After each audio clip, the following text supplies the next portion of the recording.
Hi, this is Jordan Henderson, and you're watching Team Kop-ish. Being free back again, ripping LFC till the end, so go on tell a friend. If they rockin' red, they're a 10 champions, we the best, we come again. Kop-ish clean up in every region, elevation in every season. Catch up in all the fast match up in real rap and drifty go on tell them this is that, this is that. This is Kop-ish, this is Kop-ish. Reppin' Liverpool till the end, champions, we the best, come again. This is that, this is Kop-ish, this is Kop-ish. The main free back up in your screen, real ones know this the place to be. This is Kop-ish. Good evening, lovely people, and welcome back to Team Kopish. It is Monday night, so you know that only means one thing. It is a Monday night live show. As always, guys, make sure you get involved in the conversation. Smash that like button. And as we're on the road to 50,000 subs, make sure you subscribe if you're new to the channel. But before we get into all the topics that we're going to be speaking about this evening, let's have a little word from our sponsors, okjersey.com. This video is sponsored by OK Jersey, rated an impressive 4.5 on Trustpilot, people. And with the World Cup coming up, you are going to want to make sure you grab one of these jerseys. £15 is all you have to spend for these impressive jerseys, and you can rep your country and your flag properly. Make sure you hit the promo code Kopish, Kopish, for a further 8% off. Visit okjersey.com now. Go and grab yourself a shirt. Indeed, visit okjersey.com. Also, make sure you scan the QR code in the top. Well, it'll be your left-hand corner of the screen, our right-hand corner of the screen. So, people, make sure you do that and go and check out OK Jersey, especially with the World Cup coming up. Drift, how you doing today, bro? I'm all right, you know. I'm all right, yeah. I'm all right. Cheers. Am I convincing? No. Not at all. Not in the slightest. Not in the slightest. You sound like me when we signed Gravenberch. Oh, wow. Do I sound that disgruntled? Shit. You do indeed. Well, speaking of disgruntled, our goalkeeper, in my opinion, still the best goalkeeper in the world, even though if he's not necessarily shown it this season due to form or injury. Alisson Becker reportedly is tempted by a move to Juventus, and is being reported that should he leave, he wouldn't want to leave on bad terms, and that it will be a decision that he and the club will both make. But he is definitely tempted by the idea if reports are to be believed. Obviously, Alisson Becker is going into the last of his contract after this season. I did extend his contract by a year with an option. And he is still our number one goalkeeper. There's rumours that he should be back fit for the Manchester United game at the weekend, and hopefully he will be. Before we go into the conversation, though, I just want to bring this up on the screen. I'm not trying to set any agendas or anything. I just want to have a fair, objective conversation. These are the games Alisson Becker has missed since 2021. So for the last 5 years. So in the 21-22 season, he missed one game. The 22-23 season, he missed no games for injury. 23-24 season, he missed 19. Last season, he missed 28. And this season, this might actually be 17 now. Those 16 at the time of me making it. In the last 3 seasons, he's missed over 50 matches for Liverpool Football Club. Drift. I know I'm not going to change your mind. I'm not trying to change your mind. And I know no one's going to change my mind on the topic. However, if we're speaking about a footballing situation, are we looking at Alisson Becker thinking we probably should potentially move him on rather than him stay, potentially be unavailable for the last year or completely drop off, and then we're in a bad situation? How dare you? Exactly.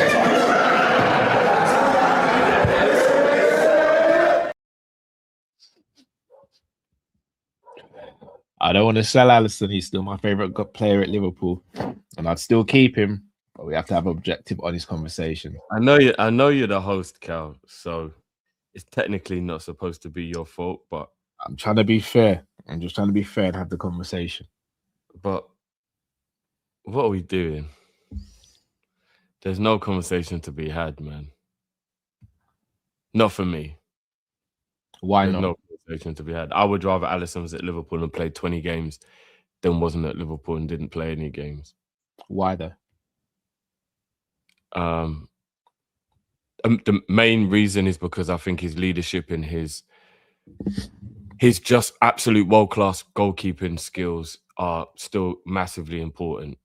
Like, if you're in a title-deciding game away from home, or you're in a Champions League quarterfinal or something like that, I'm still betting on an Alisson in that scenario to get us through to the next round, even if he was the number 2, so to speak.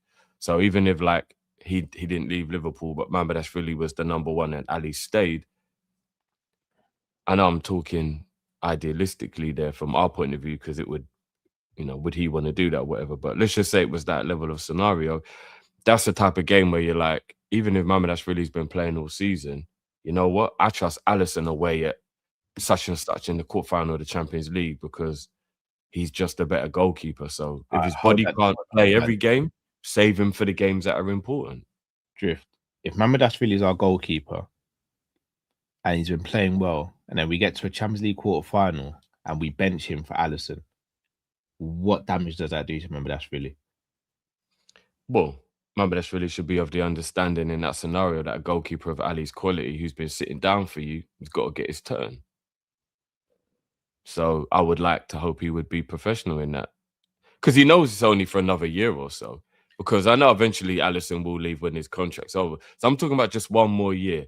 Let's have reliable people at the club for the next transition that we need to go through with all of this change, whether it be the manager included or not. Let's just keep as many of the pieces of furniture that make the house recognizable. You know what I mean? And if that means they've got to share the load, then let them share the load, bruv. Like, it cannot be we lose a player of Ali's quality and then that's really comments. Surely, man, that's. I paused it, bruv. You said it twice. That's surely. Where's ends when you need him, man? That's got to be a yellow card. So I'm not letting Ali leave. I'm not letting Ali leave at all, bro. Not for me. He sees out his contract. Okay. What's to say that Alisson wants to stay and rotate with Mamardashvili and he doesn't want to be the starter? After all, that is possibly the reason why Mo wants to move on. Well, if I think Mo's situation is probably a little bit of that, but I think it was mainly when he realised they were like doing all that stuff behind his back. There was rumours trying to I believe Salah in that scenario. Yeah, so do I. He has no reason to lie on that. Yeah. But if you're Alisson and you've been a mainstay at Liverpool through the years that Klopp's been here and the time Slot's been here so far, and the club turn around and say, look, it's a transition year, it's your last year at the club. We want to make sure Mamardashvili is ready going forward, and if not, then at least we have our answer, so we know to get another goalkeeper in the future. We want to rotate you, which means we're going to cut your games from maybe 80% of games now to 40 to 50%. And he says, no, I want to go back to Juve. I want to go to Italy, go to Juve and play the lion's share of games when I'm available. What do we say then?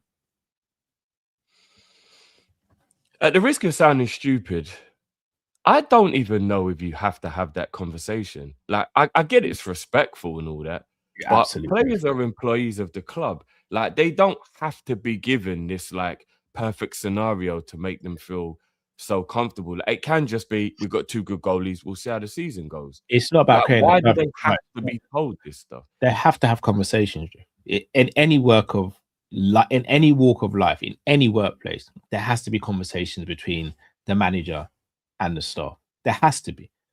Yeah, but it doesn't have to be a conversation where the manager's got to like bow down almost. It's not bowing down though. You're explaining the situation, and then the employees determine whether that's something they want to agree with or not.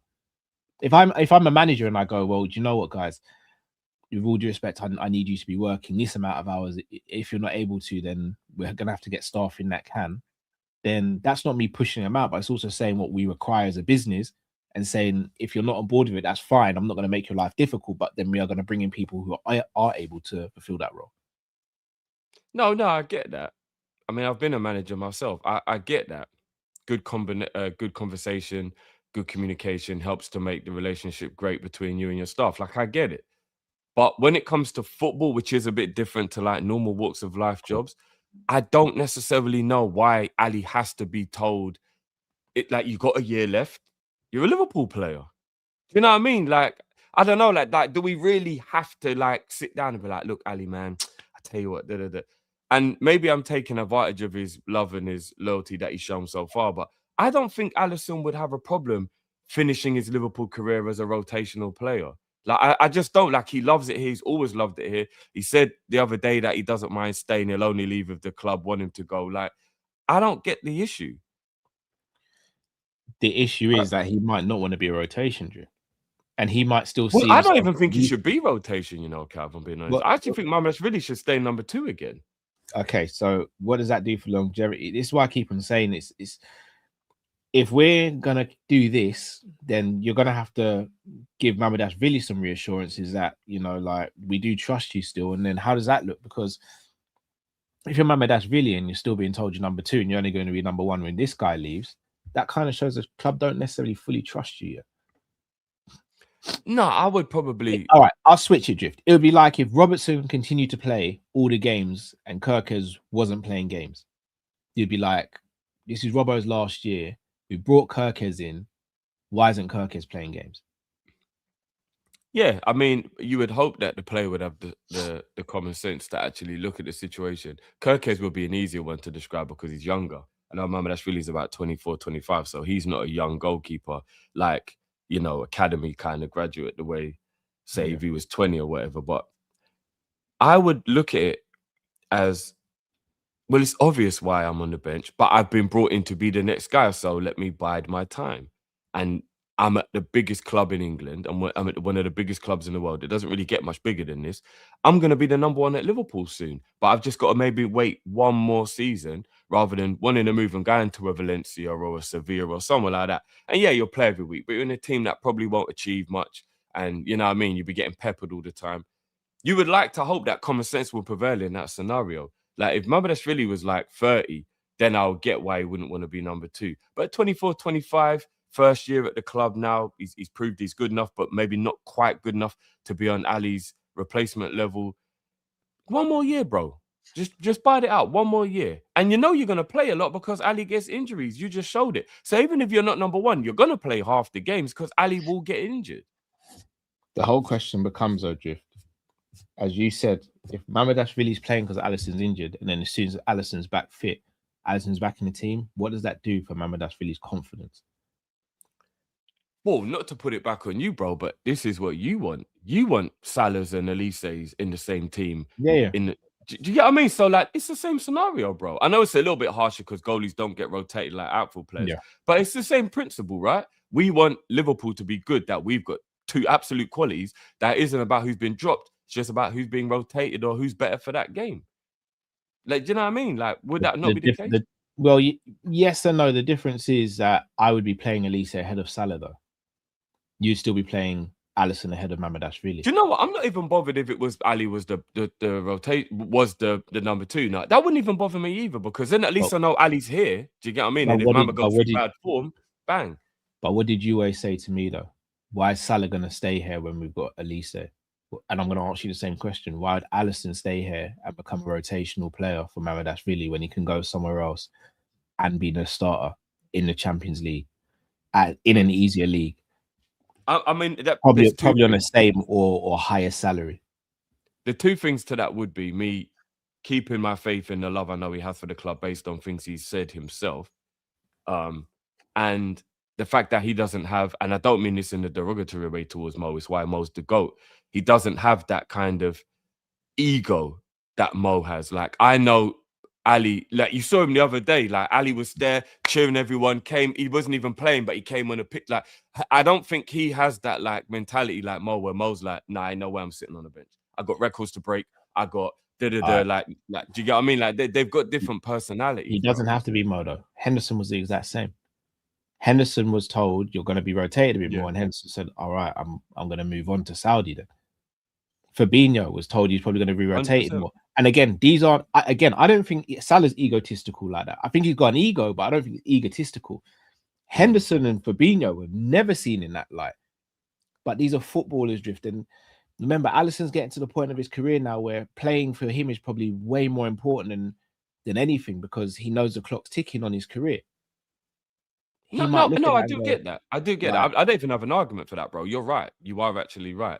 I think the only difference in that situation for me would just be looking at them as characters and what I've known. And I just don't know if Ali would be annoyed at being back, like put as the number 2, the way Mo would. That's all. Like it's just based off of the characters I've known for the 9 years they've been here, and just thinking, yeah, I'd like Ali doesn't seem, because he never has. Do you get what I mean? Like we saw a few bits of evidence of Mo. He's getting subbed and he's throwing a tantrum. We know what Mo feels like about being benched. You know what I mean? I don't think Ali's like that. I really don't. I think Ali's the type of guy, but like, if that's my role for the next year, then so be it. You know what I mean? Fairs. What do you think is the likelihood that he stays next season? No, I'm starting to get really worried now. I'm actually starting to get worried. There's a lot of news about this Ali stuff now. So I'm actually getting worried. I've gone 60-40, he's going to go now. I'm a little worried. If he does leave, given that Robbo will be leaving, Salah will be leaving, maybe some others, we're going to speak about Curtis Jones later on in the show. How worried are you about this transition at the moment? Because I'll be real with you, Drew. I'm very worried. Bro, I'm petrified. Just think of this: a calendar year today, we won the league, and we were sitting there thinking we could really go on and dominate. We could create a little dynasty. And then I'm going to say this right now, yeah. And I think we were all in the same boat here, but I'll take responsibility and say it was me who said it. I remember it was at the parade. And we genuinely was talking about making sure we fix up next year and we know what we're doing and we don't fuck about and we ain't worried about trains home. And we literally was having a conversation like it was a foregone conclusion that we would be back in Lime Street in June or May, whichever month it may be, depending on Champions League, because we thought we were going to win that as well. We genuinely thought we might have 2 big trophies hanging over the side of the bus in a year's time. We had that conversation so arrogantly. I'm not gonna lie, we really sat there proper arrogant after the parade talking about make sure we fix up to get back here next year, you know. I cannot believe how left the season went from what we felt in that moment. Matt, shout out to Sylvester, shout out to Morgan, shout out to Sadiq, Dre, my sister-in-law, Ali. There's bare of us there. Stro. Met up with Jamie. We were all there talking about it, but gang, but we were all there. It was like, yo, do you know what I'm saying? Jamie, I don't know if Jamie had gone home by then. No, yeah, Jamie had gone home by that time. Because I remember we were stuck in Lime Street, obviously, after the whole incident happened with the driver and all that. Do you know what I will say as well about the Ali thing as well, bro? Yeah, is if you watch that interview that Gerard did on the overlap, he actually admitted, and I think this is what a lot of people need to do as well. They need to look at someone who's been through it and learn through their experiences. You don't always have to go through the pain to get the knowledge. You can watch what somebody else has done. And Gerard sat in that interview and said, I regret leaving Liverpool. I regret letting my ego take over when Brendan told me I'd be rotated and leaving the club I love. I should have not let my ego get in the way. He also caveated that by saying if he knew Klopp was going to be coming in. No, he said that would have been a bonus as well. Remember, he even said, like, just looking back on it, now he's been a manager, he knows what Brendan was doing wasn't spiteful, and like at the time it was just his ego that got in the way. He didn't realize Brendan was just being a manager. But also because he knew he was still the best midfielder we had. Yeah. But I would show that interview to Ali and be like, bro, I'm not saying you won't enjoy where you go, but you may do this in 10 years. Look back and be like, oh my God, Liverpool won the Champions League in 26-27. I would have been a part of that. Why did I leave? I'm such an idiot. Do you get what I mean? Like, that could be the scenario because, you know, if he stays, he could be part of it. So that would be another thing I would do. I would just tell the players, don't, like even Mo, you know, I hope Mo don't regret this. And I know he's more been forced out, but I really do hope that the whole thing of Mo leaving now isn't something us and him both in 5-10 years reflect on and go, man, that was such a bad idea, man. Like, I really, really hope nobody ends up regretting Mo leaving. I'm worried we're going to regret Mo leaving more than he'll regret leaving us at this point. Yeah, that wouldn't surprise me at all. If we don't adequately replace him, oh yeah, we will be left with the if onlys and what could have been and all that. Can I ask you a question, Drift? If Alisson does want to go and we do sell him, how do you deal with the goalkeeping situation? What's your resolution to it, short term and long term? Well, the other problem that it creates, Cal, is it's another person we've got to replace when we've already got such a big replacement job as it is. I push back on that point. Yaros could come back. He could. I do like Yaros. Yaros is actually a good goalkeeper. But would he, though? Yaros is about 25 now. Would he want to come back now and be a backup goalie? He's had an experience of being the number one now. Is he all right with it now? You got to worry about that as well. Do you know what I mean? Like, Pesky in the under-21 is developing very quickly, apparently, to reports. Yeah, everyone's been like proper glowing, like to the point where nobody was bothered if he had to come on against Crystal Palace, because apparently he's like really, really impressing everyone. So yeah, maybe. But I mean, we're already gonna have a young enough team, Cad. We want a 20-year-old in goal, bloody hell. With this young defense and this young team or younger team, and then what we put a 20-year-old in goal, that would be crazy. I don't know, bro. I don't know, man. Would you then potentially go and buy a goalkeeper then? Well, here's the thing. I don't even know if there's any good goalkeepers that would be a number 2. Let me change the question. Would you bring in a goalkeeper to be a number 2 or to actually fully compete with it would have to be a number 2, bro, and I'll tell you why. It's okay if we do the going back and forth between Mamardashvili and Ali, because one's old, one's young, and one's on the way out. Show him the ropes before you go.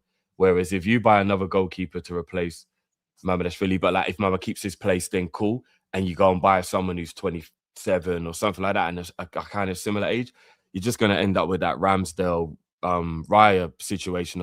It don't work. It never does. Yeah. You can't have 2 goalies who are similar ages of similar quality battling for the position, because what's the future hold then? That battle could go on for 4 or 5 years. No one's going to hang around and want to do that. Do you know what I mean? One of them's going to get frustrated and get annoyed. So that situation. So I think you'd have to buy a goalie who was number 2. You would just have to buy a goalie who wasn't quite that level to expect that he should play instead of Mamardashvili. Sorry to cut you. Couple of you guys in the chat speaking about Robin Rissa. Again, I'm just going to be completely transparent with you guys. Never watched the kid play. I mean, he's 21 years old, about 6'3", 6'4", currently plays for Lens. Could anyone shed some light on this? I don't know if we've even been linked with him or if this is just someone you guys think is really good. Luca saying he was scouted heavily. When you say, sorry, Luca, to question you again, was he scouted by us or just scouted in general? Sorry, because I've never watched him. Robin Rissa, if anyone could shed some light on it. What nationality is he? He is French. Okay. So it would probably help Elise settle in if we were to sign him. We got Ibu for that, man. No, but the more the Elise don't even remember. Elise grew up in England. He don't even need to. I know, but he's learning French, isn't it? So he's best of both worlds. Shanti say brilliant with his feet, decent shot stopper. LFC have scouted him heavily. Lons bottled the League 2. Is that because of him though, or a couple of people saying the Sunderland goalkeeper? We were loosely linked with him earlier on this season as well. I don't think an underdog like Lons can be said to have bottled, especially going up against PSG. Yeah, they were punching above their weight, man. How do you feel about potentially trying to get Kelleher back? Now, Kelleher wouldn't come back to be number 2. Yeah, he'd never do that. That's why he left. Who said he'd come back to be number 2? Could he not come back to be potentially number 1? I mean, he could. I'll be honest, it feels like the fan base haven't really warmed to Mamardashvili, and we all still love Kelleher. I do find it a little bit strange that people have an issue with Mamardashvili. So I find weird. It's me and Jamie are speaking about this. For me, it's one of the weirdest things. Yeah. He might not be Ali, but there's no problem with him. I am very confused about the people. I'll that be give honest. that I recognition. again, correct me if I'm wrong, Drift or anyone in the chat. I can't think of anything Mamadashvili's done this season that makes me really worried. No. Has he had he's parried a few shots or he's flapped at a few shots and stuff like his kicking's not amazing, but I don't watch him and go, we're in trouble when he plays. No. And for anyone talking about his kicking, Man City literally went from Edison, who is effectively probably the best distributor of football from goalkeeper, to Donnarumma, who is extremely average with the ball at his feet, but they can still play out from the back. Yeah. And he did that because he realized he wanted a goalie now who actually was a game saver. Exactly. So again, not kind of compare Pep to Slot because this is night and day.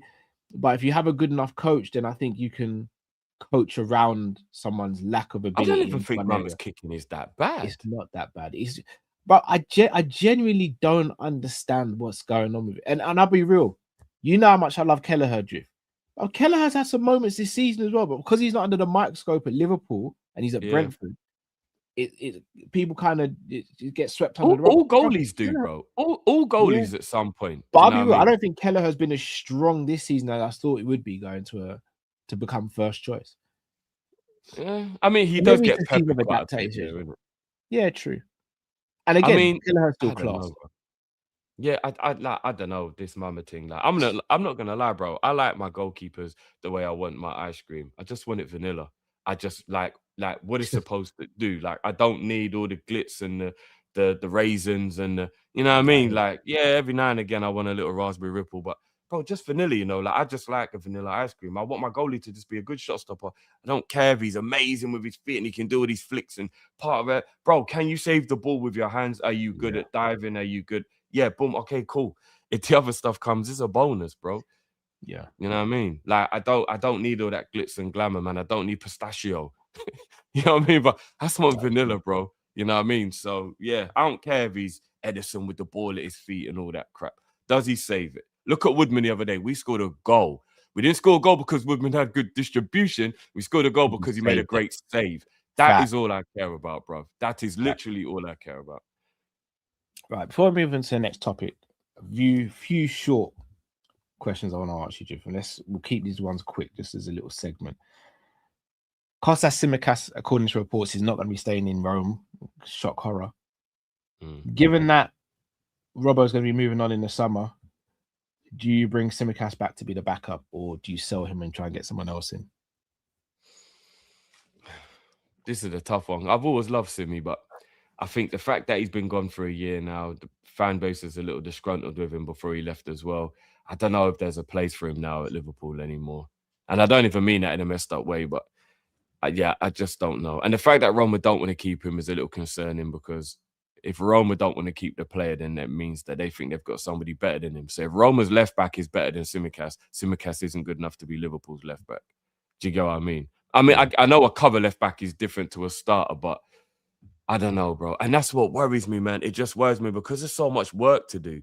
It just worries me that these are the kind of decisions we're going to make, Cal. We're going to keep Tsimikas in and we're going to bring Yaros in. You know what I mean? And I'm not even saying they're crap players, but do we progress as a team, as a squad, if those are the type of decisions we're making?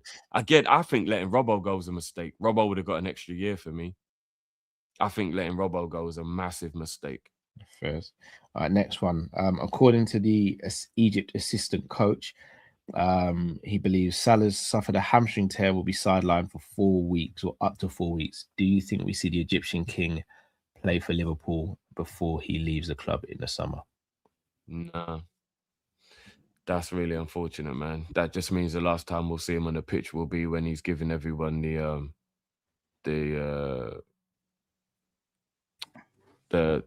walk of the not guard. You know what I'm talking about. Like, lap of honor. Yeah, that'll be the last time we see him, and he'll have trainers on. He'll be in a trackie. He won't be in a Liverpool kit because he won't have played. I'm not gonna lie. Like, I'll be honest with you. Like, yeah, I'm not trying to get sappy and emotional and all that, because that ain't what it is. But I'm devastated that Mo's leaving. You know, that the other day when I was watching the replay of it might have been yesterday when I was watching the replay. I was watching extended highlights of the game, And then the moment when like he gets the injury and he's walking off and he's clapping and all that. And I got emotional because I realized that was the last time Mo Salah is going to play. And I'm not going to lie, regardless of how old you are, whether you're 20, 30, whatever old, he's been at the club basically a decade. Do you know how long of our life that is? We've been blessed to watch this man, and now we won't be there no more. Do you know, like it messed me up for a minute, you know? I was like, nah, this is fucked up. You know, you just get that feeling. I was like, nah, this is fucked up. I'm never going to see Mo again. Yeah. I was like, nah. And it like, guys, I'm not going to lie. This is a mistake, man. It's a mistake. I know it's difficult. We'll go back to this. We'll get back to this. We'll get back to I this. know it's a mistake to make him back, to try and expect him to be back up because he wouldn't want to be.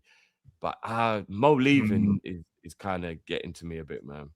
What's going on, Matt? One last quick question. If Spurs stay in the league and don't get relegated, do you think Robertson moves to Spurs or to Atletico Madrid on a free in the summer?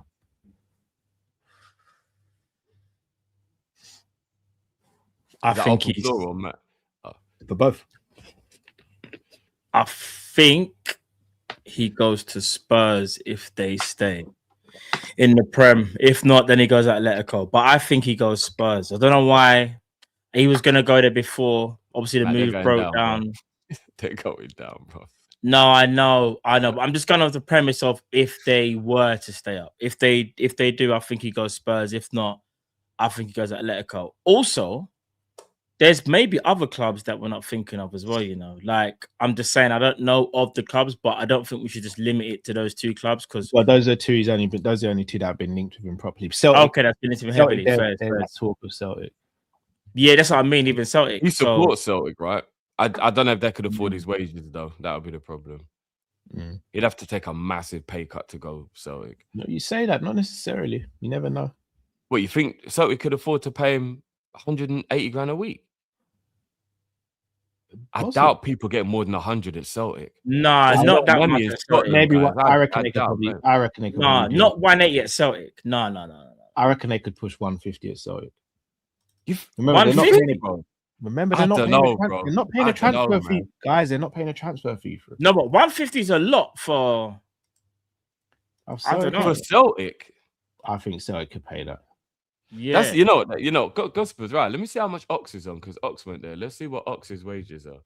I remember Ox ain't coming from another team. Ox was completely. No, but I'm just curious to what he's on. You know what I mean? Let's see what he's on at Celtic.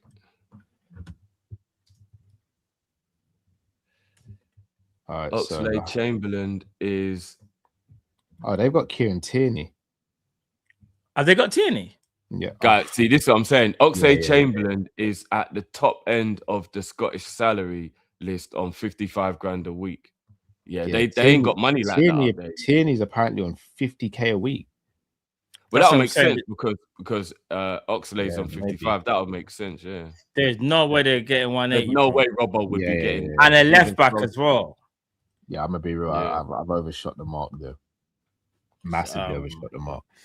I reckon he'll go Spain then. I reckon he'll go because Tottenham are going down. Yeah, but you know, I will say to Robbo, if he's watching, you should maybe rethink that move because Thingy went there and he's a hard worker as well. Look at Trippier.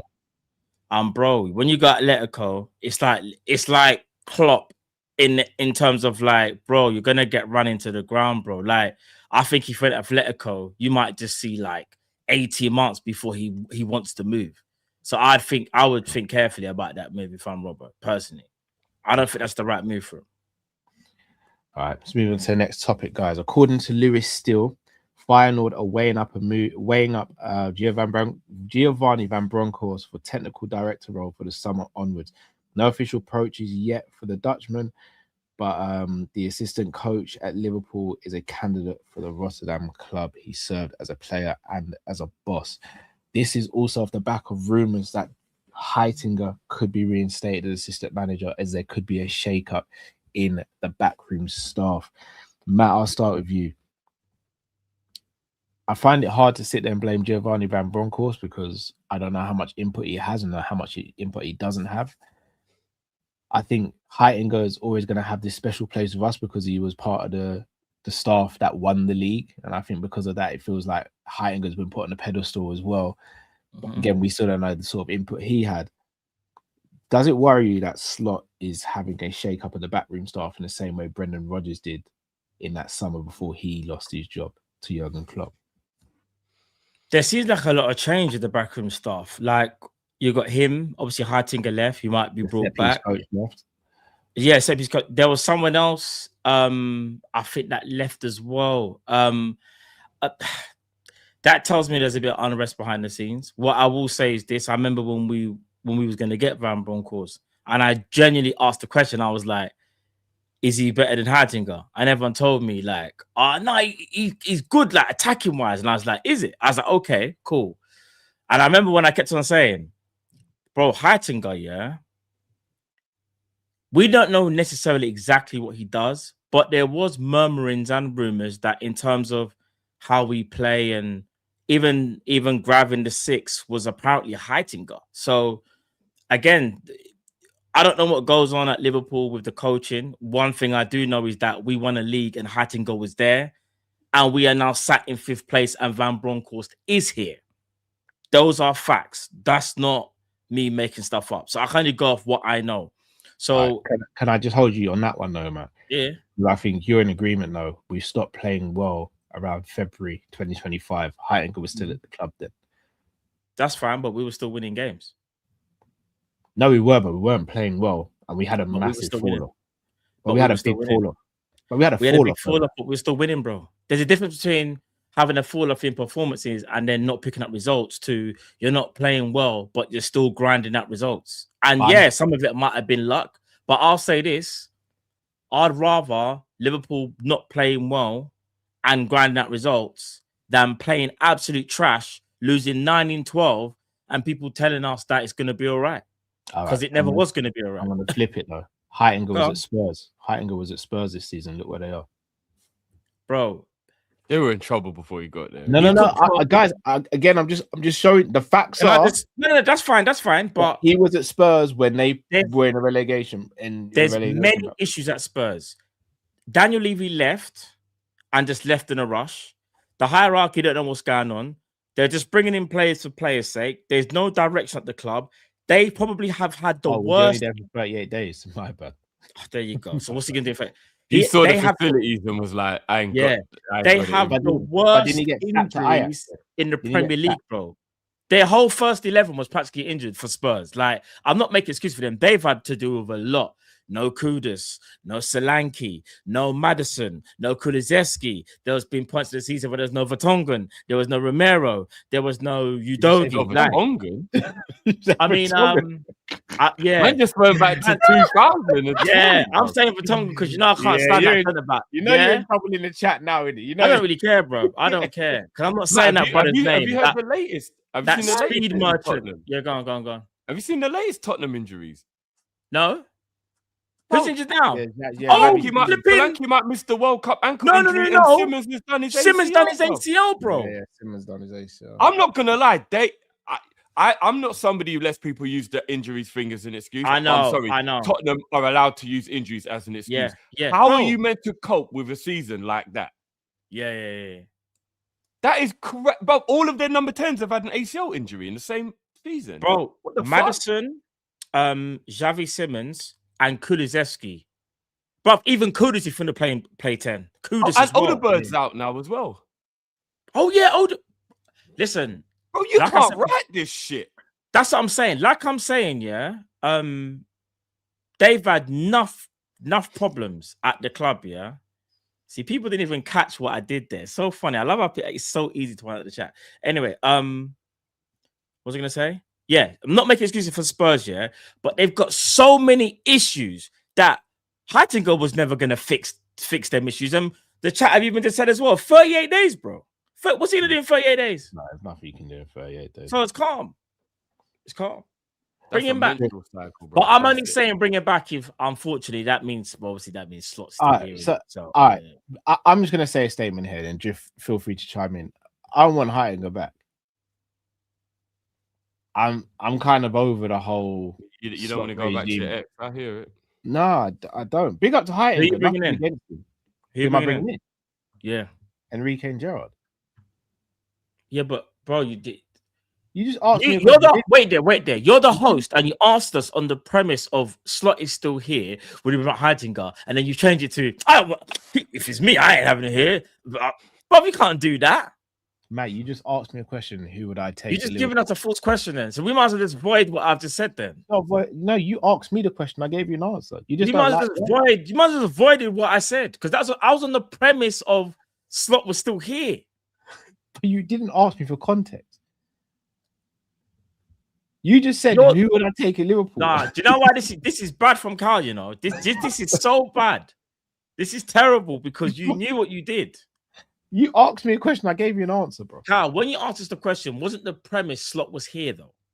Yeah, but I said I don't want. He's frozen. He looked shocked. I thought we moved on from Slot because I said I don't even want Slot here. Therefore, I don't want Heitinger to come back. So then you said, who would you bring in? Drift, when Carl said, yeah.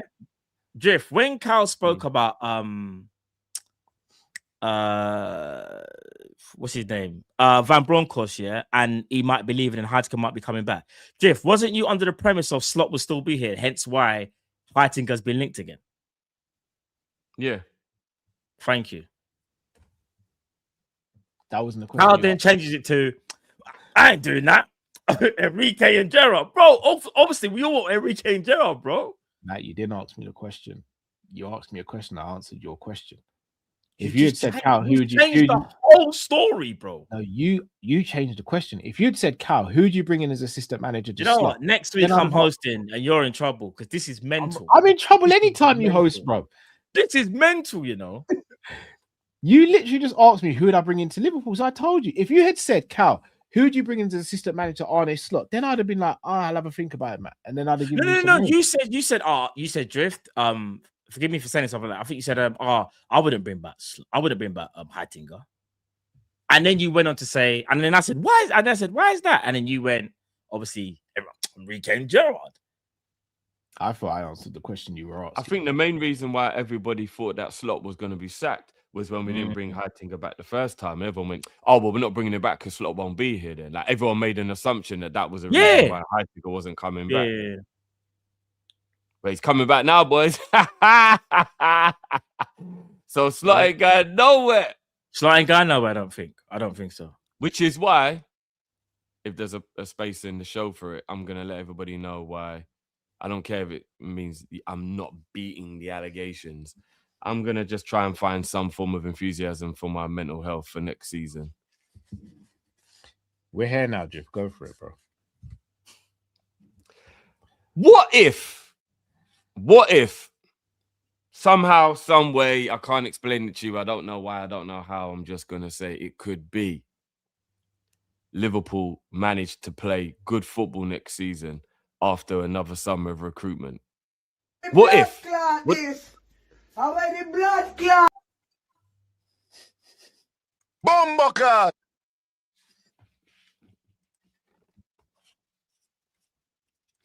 What are we going to do?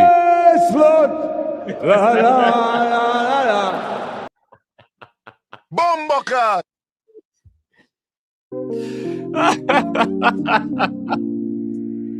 No monologue. I ain't doing no monologue.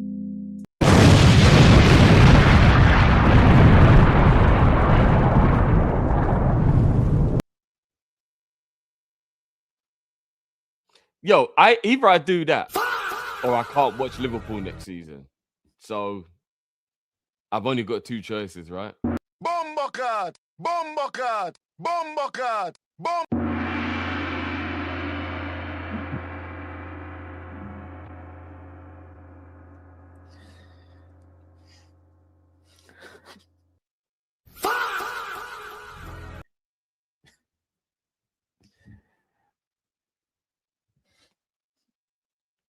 I want everyone to know what we're going to do then. What we're going to do. Let me know. God damn it! You can't make this shit up.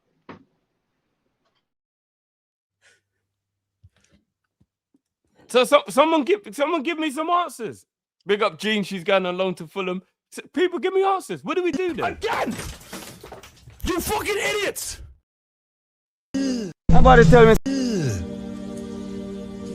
Brother, what's that? What's that, brother? Ulcers.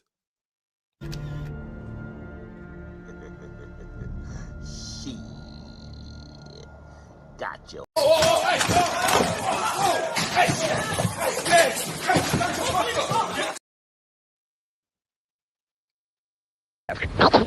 The fuck is that? So give me some. How dare you? Exactly.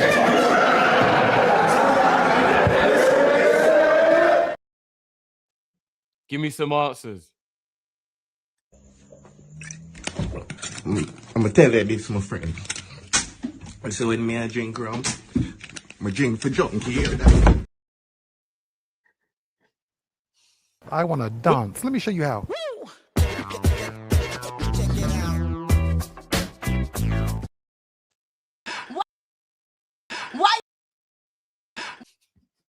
Why you do it, John Crow? Yeah, I said you left, you're mad, you want mad, see me mad now. Yeah. Me mad now to blood clot. Yeah. Look at me now, Yeah. dirty gula. Peter, make me come out of rain. Peter, come out of rain. You know, see that get bad. Peter, we have a blood clot, Peter, you're nearly dead. Go on, Drift. The floor is yours, bro. No, I'm asking. I want you. No, I want you. I want you not to tell me what are we supposed to do. If we're not supposed to believe that we can turn this around, what are we supposed to do? The only other option is we don't watch Liverpool. That's the only other option. This Because is you what ain't going happens. nowhere. This is Brother. what happens next year, bro. I got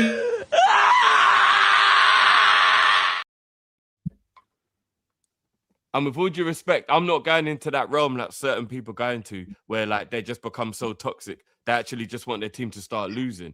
I'm not going down that road. So Brother, what I've other got- road do we go down? I've got UFC and boxing, bro. AJ's fighting Fury. Well, good for you, Hamzat, Cal. I don't have anything else in my life. My Aspinall life will be empty, returning bro. this year. I'm watching NBA right now. I'm blessed. My life will be empty. Good. So good, good. Well done to you, lot, for having that void filled Bro, with something else. you Pause. ain't got a backup plan. You ain't got a backup plan. All right, It is let's all right. No banter, yeah. Let's just say, for argument's sake, that we're nowhere near as bad as this year. Not saying that he kind of turns it around, but well, maybe not. We'll be turning around if I say we're challenging. Would everybody in the fan base accept that if we was challenging for a title, but maybe the football still wasn't good, but we're challenging? Do you If we're think we're playing gonna the challenge for a football we're title? No, playing no, now, wait, but wait, we're no, in no. the title Matt race, thinks he's nobody smart. would be moaning. Are we much gonna as they challenge are for a now. title? No, not getting away with it, bro. Are we gonna challenge under slot for a title? Don't try Wait. and do no. Wait there. No, All I said don't. is this. No, you're All not I said is gaslighting this. me today. No, you're not. I'm not gaslighting. gaslighting. What Are we I'm gonna saying challenge is, under yeah, slot for a title again? Yes or no? listen, what I'm saying, yeah, is this year. Imagine if Liverpool, like just said, I would have got. Let's say somehow we're challenging, but we're not playing that great. I don't know. I'm just saying. Here comes Matt Storm. I don't believe in it. I'm just saying. No. Let's go with just premise for a second. It's not what I believe. Let's go with just premise. What are you What's this saying? premise? Cal? What's this premise? I'm guessing his premise is like, But we get I the said, players that he wants, and he does kind of improve the. so say you football. get elite. Say you get elite. Say I don't know a couple other players. Because remember, you're already FSG in Cal. We all know that. No matter. They can do no Let's wrong. say we did live in a world where we The did league get ain't signing Bowen. for slot. Let's say we got Bowen, Diamonde. Elise. No, I think that one is a little bit too unrealistic. I can't lie. I think that one's a little too. Then you're not gonna get Cal into this conversation, bro. Yeah, under slot. Of course, we're not getting Elise under slot. How do you think that conversation goes? No, Even though I don't Cal is a think big it's Bowen that. fan. I think it's Hi, because of Michael. league. Hi, Michael. Michael, you there? Michael, you there? I don't think Michael's picking up. Let's try and move on to a different topic. So say we got Bowen, we got Diamonde, we got a forward. I don't know what forward you lot would want. We got a good forward, and then we bought Adam Wharton, and we bought Schlotterbeck. Let's say that's what we did in the summer. Joey stayed, he's covered for right back, or Szoboszlai can play right back because now we've got a midfielder.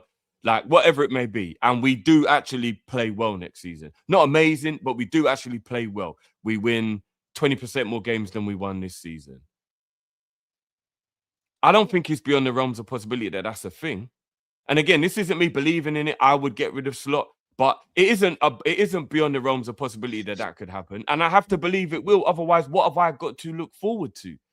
Real talk. What we did this year. I've just got to just think, raw, I'm going to have to do this all over again. I can't let that be the case, man, because otherwise I'm going to go crazy. I will have to cut football off. I will actually have to cut football off. And then how do I do my job? Drift, you do you, bro. If this is what you want or this is what you think, I'll support. No, Cal, will you support Liverpool? That's the point, bro. I'll always support Liverpool. No, I mean, will you be there every week? Who knows what the future holds, bro? No, you won't, bro. You know you won't. So we need to hope, because I don't want my weekend. My kids are getting older now. Things are becoming a bit more demanding. Like, who knows what the future holds, bro?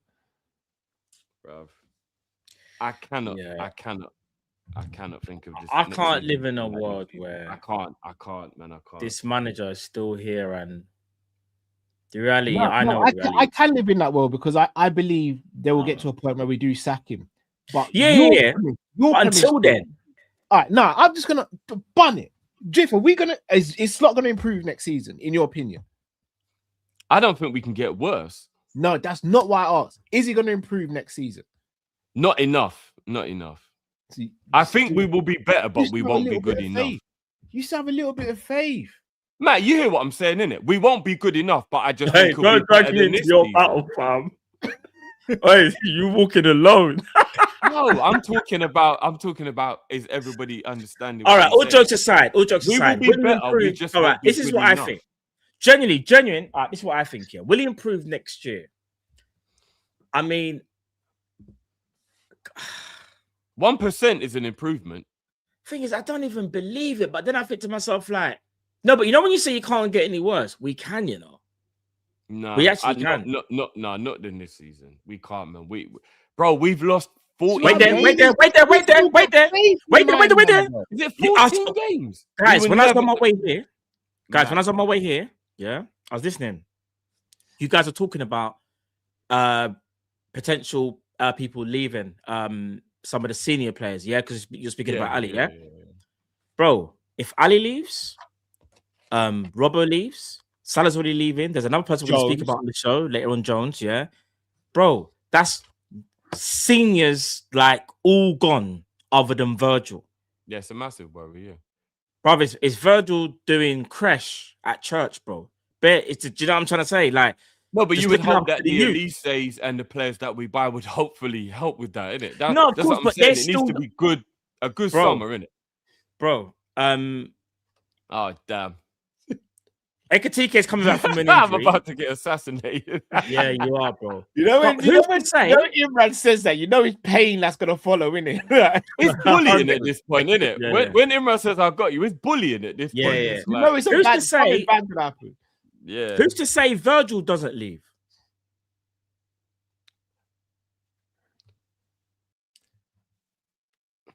Yeah, that was wild, man. You deserve that. You're doing too much now. You're doing too much. Yeah, you deserve that. I'm with you on that one, Drew. So hold on, wait a minute. I was literally putting the petrol in the car and you just got the lighter out and just dashed it, bro. Wait there. Virgil's got a year left. Now, I think he's going to stay. All I said is, who's to say? Broski, are you not seeing the legends just running out the club? Or am I the only one guy mad? Within the next month or two. Wait there. Are you guys watching the conveyor belt of all the legends leaving? Or is it just me? No, I am, but there ain't no way Virgil. Am I the only one that's got mad? Not this year, Matt. I'm not saying it is, but you can't. Can you definitively sit there and say it with your chest? Yeah, I can. Yeah, Virgil, I can. Yeah, I can. 100%, bro. Yeah, I can. Can I say something? Yeah. Did you see the way how Virgil spoke about the hierarchy? I think it was like last week. He scorned them, bro. Yeah, but he's just gonna debo the thing and you go do in there and realize Virgil's unhappy. He ain't gonna leave. Man, just want to just watch that. What you just want to watch football with your eyes closed. I hear it. But you got to open your eyes. There's a lot going wrong at Liverpool. You know? That phrase is kind of mad still. Watching football with your eyes closed is crazy, man. Bro, I've done it before. It's like listening to the radio. Guys, I promise you, I'm not trying to manifest it or nothing. Sound, just reacting off sounds is crazy. I'm not trying to manifest of anything. People say I might need to watch. No, I'm just saying I'm concerned because I'm seeing all the legends are leaving, and up until I want to say 2 months ago, not once did I think Alisson would be leaving. Broski, Alisson's we extended the contract by the year, yeah, and Alisson has apparently agreed terms with Juve. But man told me that I shouldn't be worried about our legends leaving. No, but not Virgil. No, I don't want to believe Virgil, but did you think Alisson was going to leave when we saw extended his contract? Yes or no? To be honest with you, I was always worried that they're doing this because they want money for him. It's FSG, but I never ever. But I'm not saying I want. I think people need to understand what I'm saying. I'm not saying I want Virgil to stay. Cal, yeah? Now's not the time to defend him. Bro. I am concerned. I'm being honest, bro. We're not actually trying to sell the guy, bro. So we're not. No. But I'm saying I'm concerned with all the seniors all wanting to leave quite abruptly. Like Salah gone, Robbo gone. Alisson, I hate to say it, and I don't want to believe it, but I feel like Alisson's going. That I'm more. I hate to say it, guys. I feel like I worry about it, and that's gonna piss me off. But you said Verge. That's why I was like, no. I don't want to believe it either. But I can't sit here like unanimously right this second. Maybe once we get to the World Cup, or maybe like Bob, the way he spoke. In fact, let me find a quote, and then you told me if we should be worried. I'm gonna find if Virgil leaves in the summer, then there's actually like what's the word when people try to like destroy everything? Sabotage. Yeah, there'd actually be a sabotage happening right now if Virgil was to go as well. Like what? Nah. If Virgil goes this summer, I don't know. Has anyone got the quote? Virgil speaks on hierarchy. I would actually suggest that we all riot. Bruv. I don't know. Leaves in the summer, then yeah, I'm done with this club if that happens. Yeah, this will become a vintage channel. We're just gonna recap stuff that happened in the past that made us happy. Yeah. This is okay, unless this is a fake quote. And again, maybe it's a fake quote, but this is what. Don't say if it's a fake quote. No. It's nothing, but this might be a real quote. People will. It's not from Anfield Papers or anything, is it? No. This is. See, someone's got it from somewhere else, but you don't know where it originally came from because it's on a post on Instagram. But I saw the original one. I'm just going to read it. If it's fake, then I'm cool. It says you have to ask the questions to the guys higher up. The leadership boys are falling apart in terms of players leaving. So players have to step up and see what the guys making decisions are going to do. But I'm pretty sure everyone has the right intentions to make us as a club competitive and hopefully not a season like we're having this season again. Is that a fake quote? A Virgil quote. Yeah, I think I remember him saying that. But that's not him saying I'm leaving. No. That's quite a damning quote. Listen. That's him telling the hierarchy fix up. So, and is that not? So am I going mad there? Does that not make you think Virgil's vexed? Yeah, but that doesn't mean people wants to leave. Now that I've said it, people are saying, "Is it real then?" So it is a real quote. I don't know if it's paraphrased or not, but like I do remember something to that effect.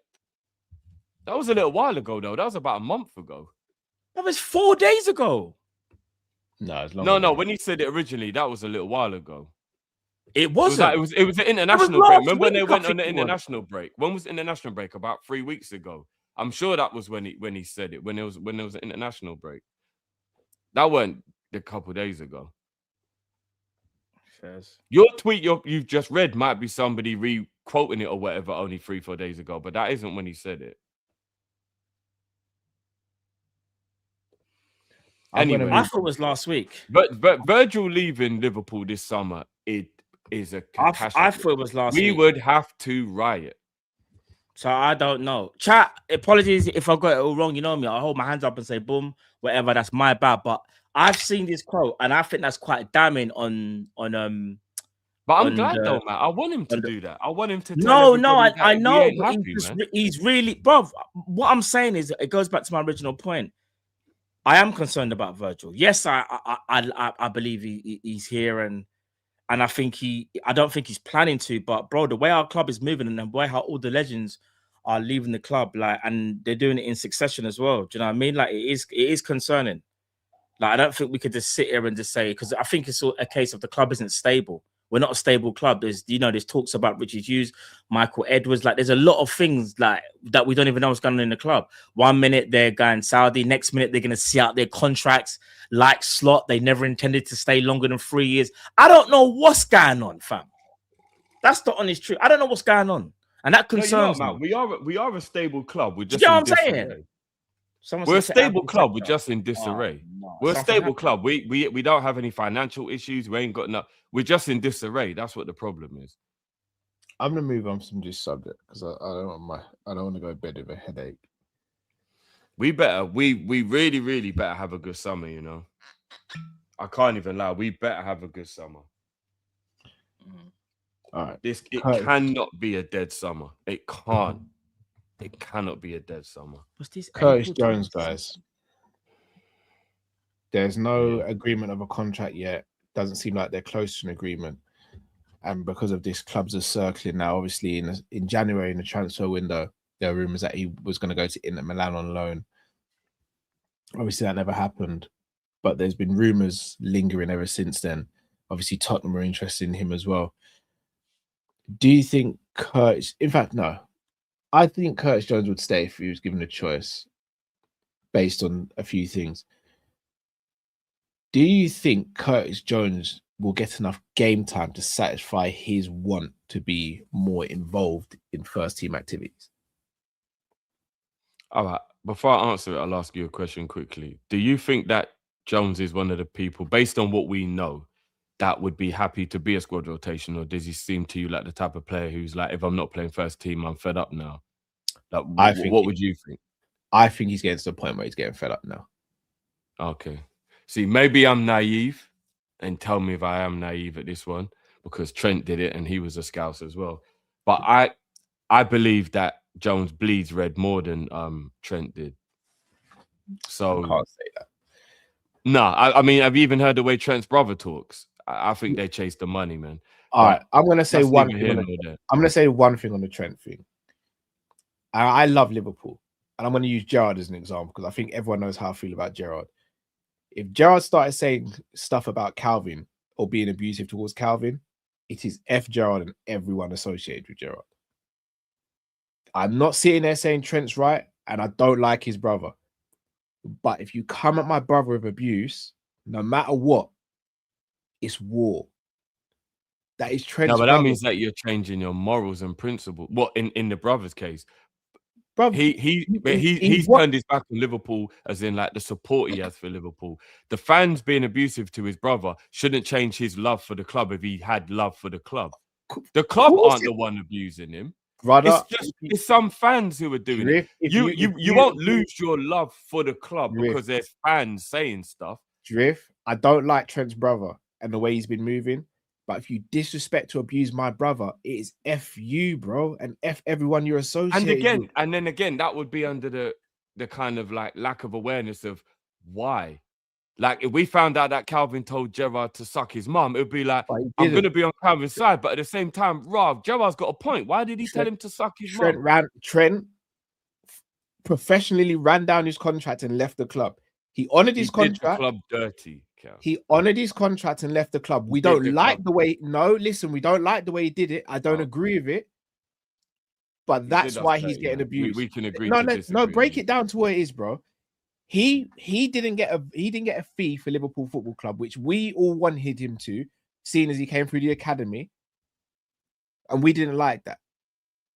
The fan base abused him, called him rat, booed him, way worse things than that.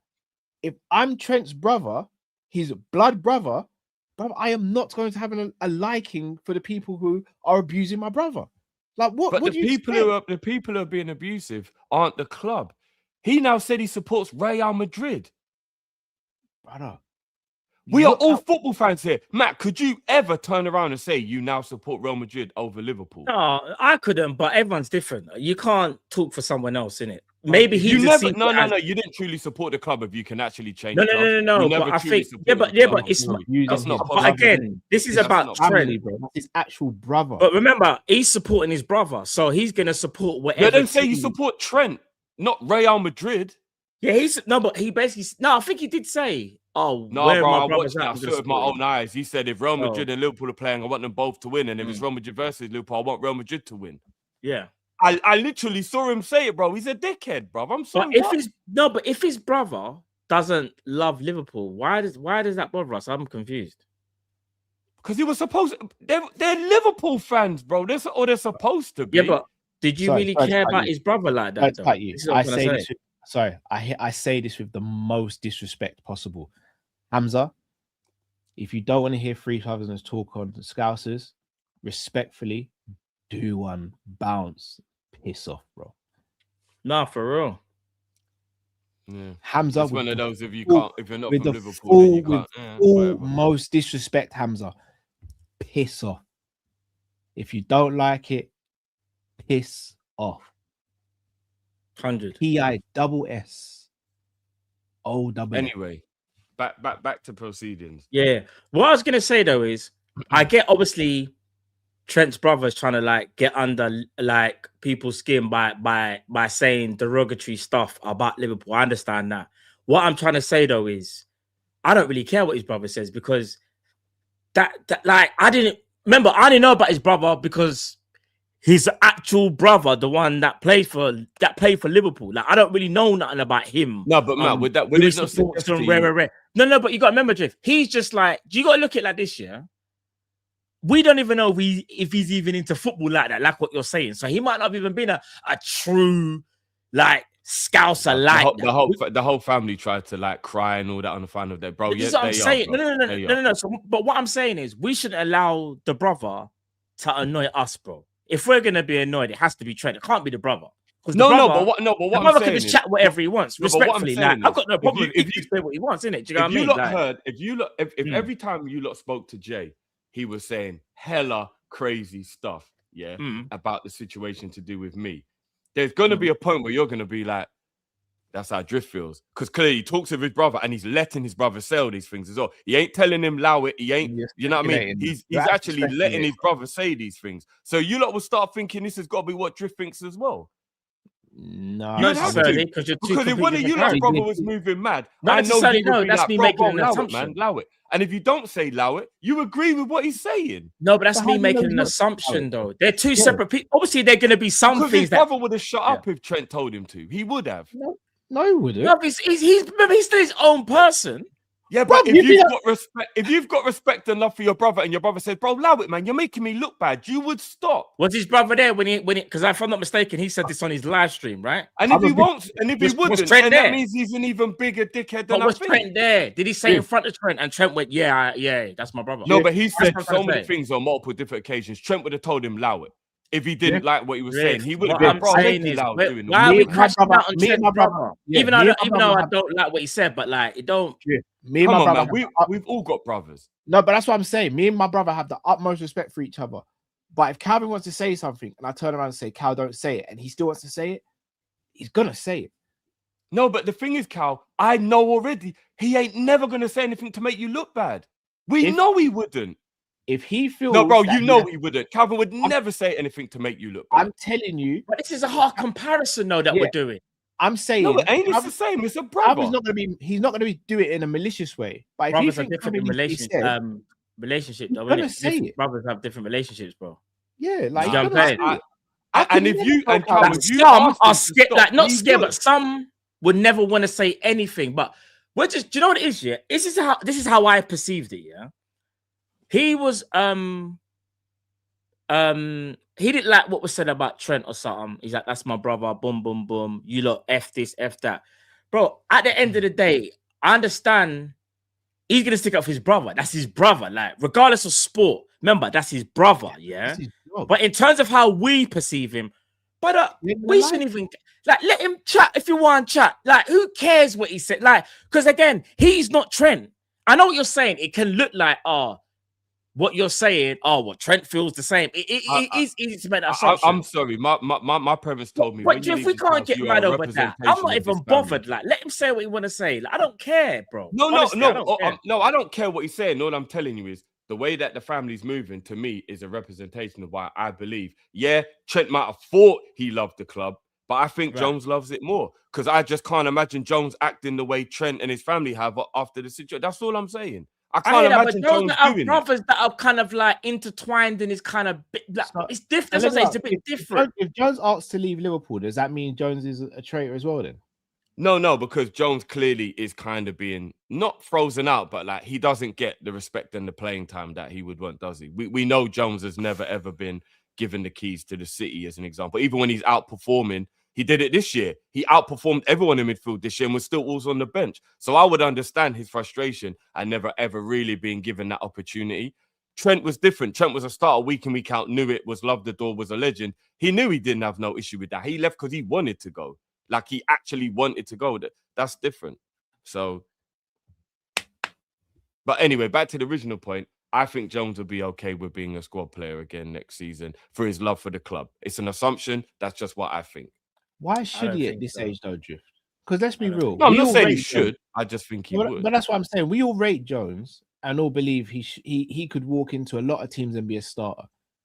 So why should he play second fiddle to the, especially after this season when he's been better, in my opinion, than the McAllister, and he's better than Endo. In my opinion, there's an argument to say he's been better than Gravenberch this season. Why should he stay at Liverpool when we're looking to bring in more midfielders and then still him be down the pecking order? Why should he? No, I get why he would. What incentive is there for us to go Jones? You should stay here. And again, I want to be clear. I want us to keep Jones. I think this is one of the times when you have to listen to like what Carragher and Neville said one time when they were like, academy players do get treated a little different because the club know they have a loyalty that can be lent upon. I just believe it would just be down to leaning on the fact that he's living his dream. Continue your dream, bro. Like, and again, maybe I'm being really, really arrogant, so not arrogant, very ignorant in thinking about the way I would when it's someone else and everybody's different. But if I was at Liverpool, living my dream of playing for Liverpool, apart from being Jazzy Jeff thrown out the thing by Uncle Phil, I ain't leaving Liverpool. I'm not. But that's just me. Maybe I'm being, you know what I mean? I'm being ignorant to think, all Liverpool fans will think that way. But I would be, you'd have to dash me out Jazzy Jeff style. Do you get what I mean? I'm at Liverpool. Yeah. I'm living my dream. Now I'm here forever. Why would I want to go anywhere else? I'm at Liverpool. But all right. Here's the problem. Can I? Here's my perspective on the whole Curtis Jones thing, right? Curtis Jones is a Scouser, and whether people want to believe he's more Scouse than Trent, that's fair. It's like, I'm not even going to get into all of that because everyone's going to have their opinion. He's 25 years old, and he's never had a season at Liverpool where he's been able to nail down a starting place. This season, Liverpool have been at one of their worst in probably the last 8 years, 9 years, right? And there were players in our squad that have greatly underperformed, like Gravenberch, like McAllister, especially them two, because they've been mainly starters. Jones is looking at that thinking, and I still can't get a game. And when I did start to play, I had this one little disagreement with man, and I told people this, and people said, Mike is speculating. Remember when Jones had a disagreement on the pitch? Yeah, Jones got dropped for how many games? I'm telling you from now, there's no smoke about fire. There's a reason also why Jones also got linked to Inter Milan, because Jones, I believe, is getting fed up at Liverpool. And probably he feels like he deserves chances to play. Now, it's easy to do revisionism, but there was a lot of people that said from before, the pivot should be McAllister and Jones and Grav or Jones and Maka or Soboslai, whoever it is. But the point is, Jones has never been able to fulfill probably where he wants to be at Liverpool, and that is a first team starter. He's plugging in gaps like at right back when need be and stuff like that. But he probably wants more football than that.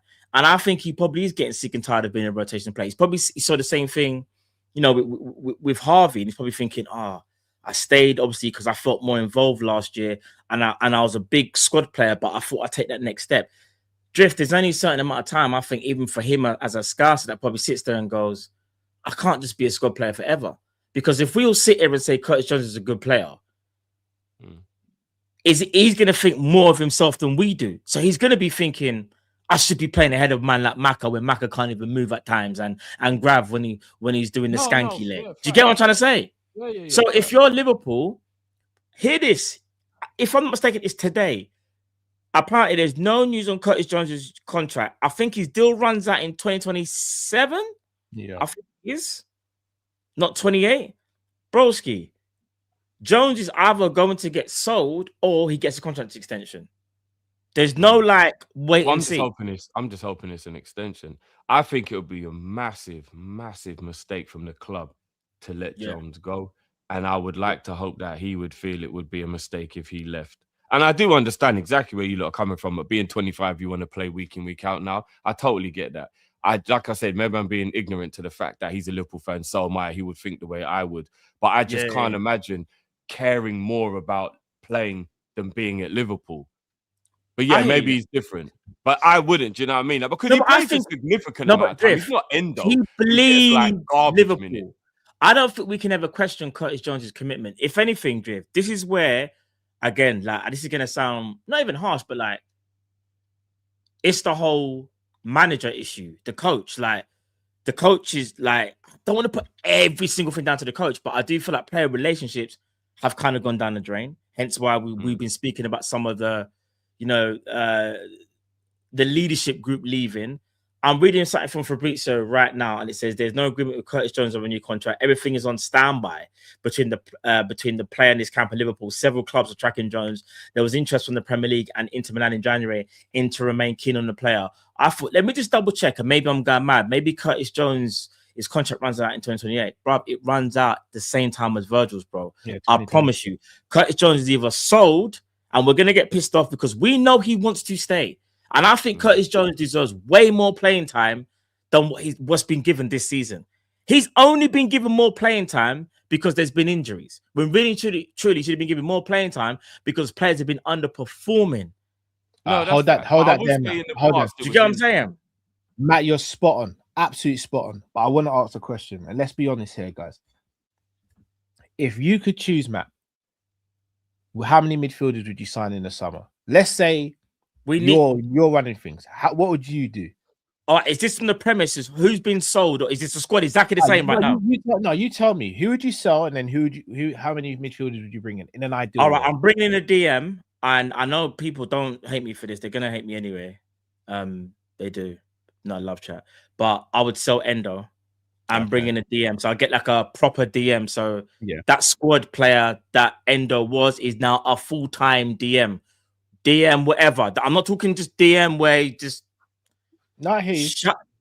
proper player. And then I'm getting a dynamic midfielder as well. So maybe I'll go and get, if I could, I'll go and get Elliot Anderson. I mean, maybe not dynamic, but I would want someone like that in my midfield as well. Cool. And then that'd be fun. Hold that there, man. So you're only selling Endo. You're keeping everyone else there. No, someone else might have to leave.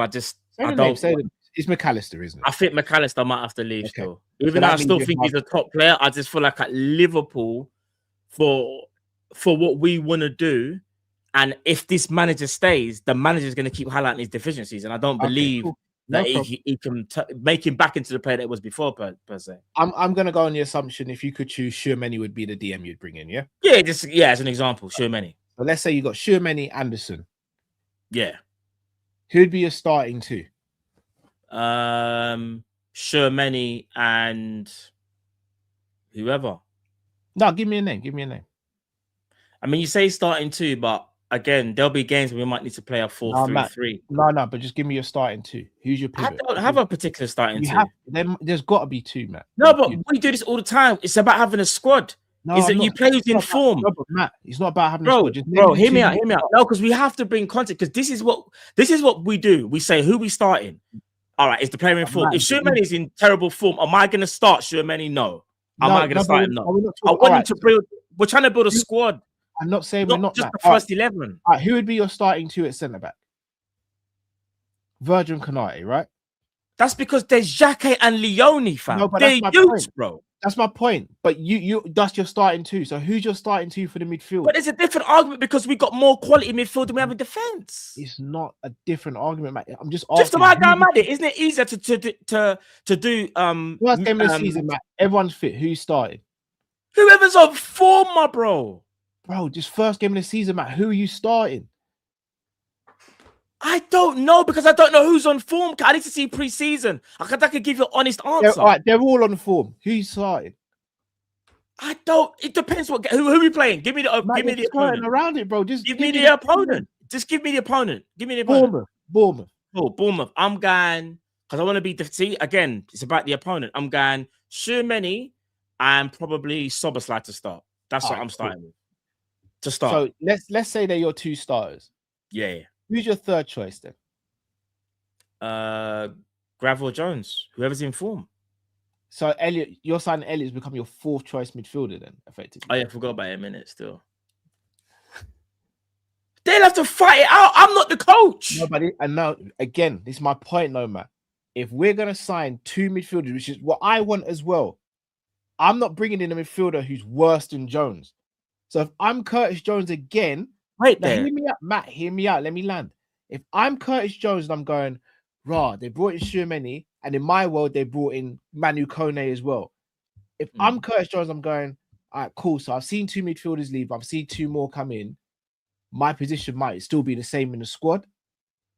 Again, I love this club, but I want to be in the England squad. I want to be playing more regularly. What's the incentive for Jones to stay? Because we still have Mac as well. Sorry, we still have Grav. We still have Szoboszlai as well. What's the incentive for Jones to stay? Because as a footballer, you're supposed to have the self-belief that if you are that good, you can push anyone out the team. The premise still stands with what happened this season. Curtis Jones has had games where he's better than Grav and McAllister and won't start the next game. So if you go to now next season where we've sold two midfielders and brought in another two, Jones has still got to have that same belief of I can get ahead of whoever's there. That's the whole point why we want him there. If not, this will be a non-conversation. And we would say, sell him. Man City had Julian Alvarez. We all rate Julian Alvarez highly. He's got that self-belief. But he also sat there and went, I'm not going to start ahead of Haaland. Not because I'm not good, not because Haaland's great, but because the manager prefers someone else. So I'm going to go somewhere else and prove how great I am. And then they went and got Marmoush, so it's the same problem. No, Matt, you're missing the point, bro. We talk about Alvarez here. I'm not talking about Man City's squad building. I'm talking about the individual. Julian I understand Alvarez, that, but squad building. You're talking about Curtis Jones and what he wants to do. I'm not talking about squad building. I'm talking about what's the incentive for Curtis Jones to stay. I'm not talking about whether he believes himself or he doesn't. Jones does believe in himself. What the incentive? What's the incentive? Like, if he's not going to play as regularly as he wants to get into the squad, why stay at Liverpool when you can go somewhere else? Different. Yeah, that's different. That's different. I'm not talking about that. Yeah, we're having two different conversations. All right, so your conversation is what's the incentive for him to stay, yeah? Well, right now there isn't one. There isn't one. That's on. Yeah. But I'm sorry, I'm having a different conversation. I'm talking about from a Liverpool fan perspective of we need to do squad building, and everyone always talks about how we're normally short, whether it's we've only got Salah on the right, you want to get Elise and whatever. You know when it comes to squad that's building, what I'm saying. So to find middle ground or to have two different conversations, yes, you're right. Jones ain't gonna have any incentive, especially after this year, because he's looked at this year and thought, how am I not starting ahead of these players? It don't make no sense. Yeah. That's the honest truth. Hundreds. Yeah. You're right. Yeah. I get what you're saying now. So I want Jones to stay. Plus, again, I'm going to use my buzzword from a homegrown standpoint. Jones leaving is not putting us in a good position at all. Let me ask you both a question then. Is Jones good enough to start for Liverpool week in, week out? No. Not if we're trying to win the league and Champions Leagues. No. And I love Jones, but he's not. Not is to that be because week in, week out. He's not. But when Jones has gone on a run of games, normally he picks up an injury or something happens, isn't it? Yeah. I was going to say he's always been when he does, injuries been why he's come out of the team. He does well, That's what I'm going to say. Whether you're right, he does. I believe Jones is definitely good enough to be a first team Liverpool player, 100%. I never said not be a first team Liverpool. I'm talking about to be a starter. No, that's what I mean. Yeah, I think he could play week in, week out. Is Jones good enough to mix it up with the first 11? 100%. So the manager has to make a decision. If we were to sign Tchouaméni, and in your case Elliot, or in my case Kone, no. All right, shall I be realistic then? I don't think we get Elliot Anderson. I think he's going. I hate to say it's one of the Manchester clubs. I'll go be real. Tchouaméni, that's still a long shot, but there's probably more maybe because I don't know what Real Madrid. Real Madrid they can be mad at times, right? But I still think that's unrealistic to a degree. Who would you say? I'm going to say Adam Wharton, and I'm going to be honest with you. You're not going to like what I'm about to say. Adam Wharton is a very good midfielder. He's a deep line playmaker, right? Cool. He can progress the ball. But if it's Adam Wharton and Szoboszlai, or Curtis Jones and Szoboszlai, I don't think anything changes. No, I agree. And I'm seeing 80 mil, 90 mil for Wharton. And what's going to annoy me, and again, I'm not disrespecting Wharton. I think Wharton's cold. I'm just saying, in the way how we play, if I see Liverpool sell Jones for minimal fee, which it will because he's got nearly a year left, and we go by Adam Wharton for 80, yeah, we're in problems, We're actually in problems. That's terrible recruitment. I fully agree with that. I fully agree with that. I don't think Wharton goes for more than 60 mil, but I fully agree with the premise that Wharton, in my opinion, by himself does not change what happens in our midfield. He probably helps us. He probably helps us progress the ball better, but from a defensive standpoint and all that stuff, doesn't really help us like that. Yeah, I think he reads the game really well. He would be the Jorginho without Kante, and we've seen it. Jorginho at Chelsea when Kante weren't playing and wasn't really in that formation. Yeah, I know. Yeah. If you let him dictate a game, we could do it all day with his eyes closed. All day. But when you're thinking about a team at Liverpool, where if you're going to be the only one that dictates the game, and then we're going to have a massive donut in the midfield, like the donut shape that we normally have, Wharton going to be exposed because he'll be able to pick passes every now and again. But when he's got no one to pass to, or no one's coming to receive the ball and things like that, you're just going to see panic buttons. So, yeah, I could be wrong, but I think Wharton is going to end up being one of those players that's a bit of a hipster player. Like, there was like a lot of hype. He gets a big move, like Scott Parker and Sidwell and players I've seen in the past who like they had the promise, they got the big move. 2 years later, they're back at a West Ham. Like I could be so wrong, but I think that's what's going to happen with Wharton. I really do. I think it depends where he moves to. If he doesn't move to the right club, you're right, Drift. He will. He'll end what up are you back. saying, Drift? Carl's boy from Blackpool, Charlie Adams. I am not gonna lie. Adams had a wonderful left foot, Charlie Adams, Right. He can dictate a game if you give him time and space, but you put him under pressure. There's quite a lot of talk now that Athletic have opened up talks with João Gomez. Fuck him, it's 30 mil. Around 30. Aren't they getting Edison from Atlanta? No, the deal's broken down apparently. They can't agree a fee with Atalanta. Imagine if they get João Gomez for about 30. If we get Edison, I'm cool with that, Drift. If we don't get Edison or João Gomez over Edison, you know how good Edison's really good as well. I know, because he's got a bit of like he understands the Prem already. But Edison's a good player as well, and he's cheap as well. João Gomez would be the perfect player for our team. If I'm getting João Gomez, I still want to Tchouaméni next to him. Yeah, I was gonna say though. If I'm getting João Gomez, I still want to Tchouaméni because he ain't DM like that. I'm trying to win the league. That's why I play him in a pivot with Guimaraes or Onana. That would be my pairing. Yeah, Drift taking this conversation. Yeah. All right. So we're getting Onana or Guimaraes now. Yeah. All right, cool. Drift's back. I hear it. Director Drift's back. I hear it. Sporting director Drift's back. Yeah, I hear it. Drift said I'm getting married to Kalani, but Beyonce's going to be my side chick. She knows. She knows. She knows though. She knows. That would actually be my summer. Guimaraes, Onana. What are you talking about Kalani? I was like, you're pushing it on. You're pushing it a bit. You're ambitious. All right, so Onana, in regards to Villa, because if we take Villa's spot for the top, no, wait, where Villa right now? They're in 5th, innit? So they still get Champions League, innit? No, they're 4th. No, we're 4th. No, we're fourth, isn't it? Oh yeah, sorry, they lost, didn't it? Yeah, But, sorry. but Yeah. I still think Villa. If Villa are in the top 5, I don't think they lose their stars. It's if they fall out of the top. No, 5. they've got to lose one for financial reasons. That one of them's got to go for. That's why they're all the talk about thingy. Morgan Rogers. Morgan Rogers, yeah. But if we stole Onana first, they wouldn't need to sell Rogers.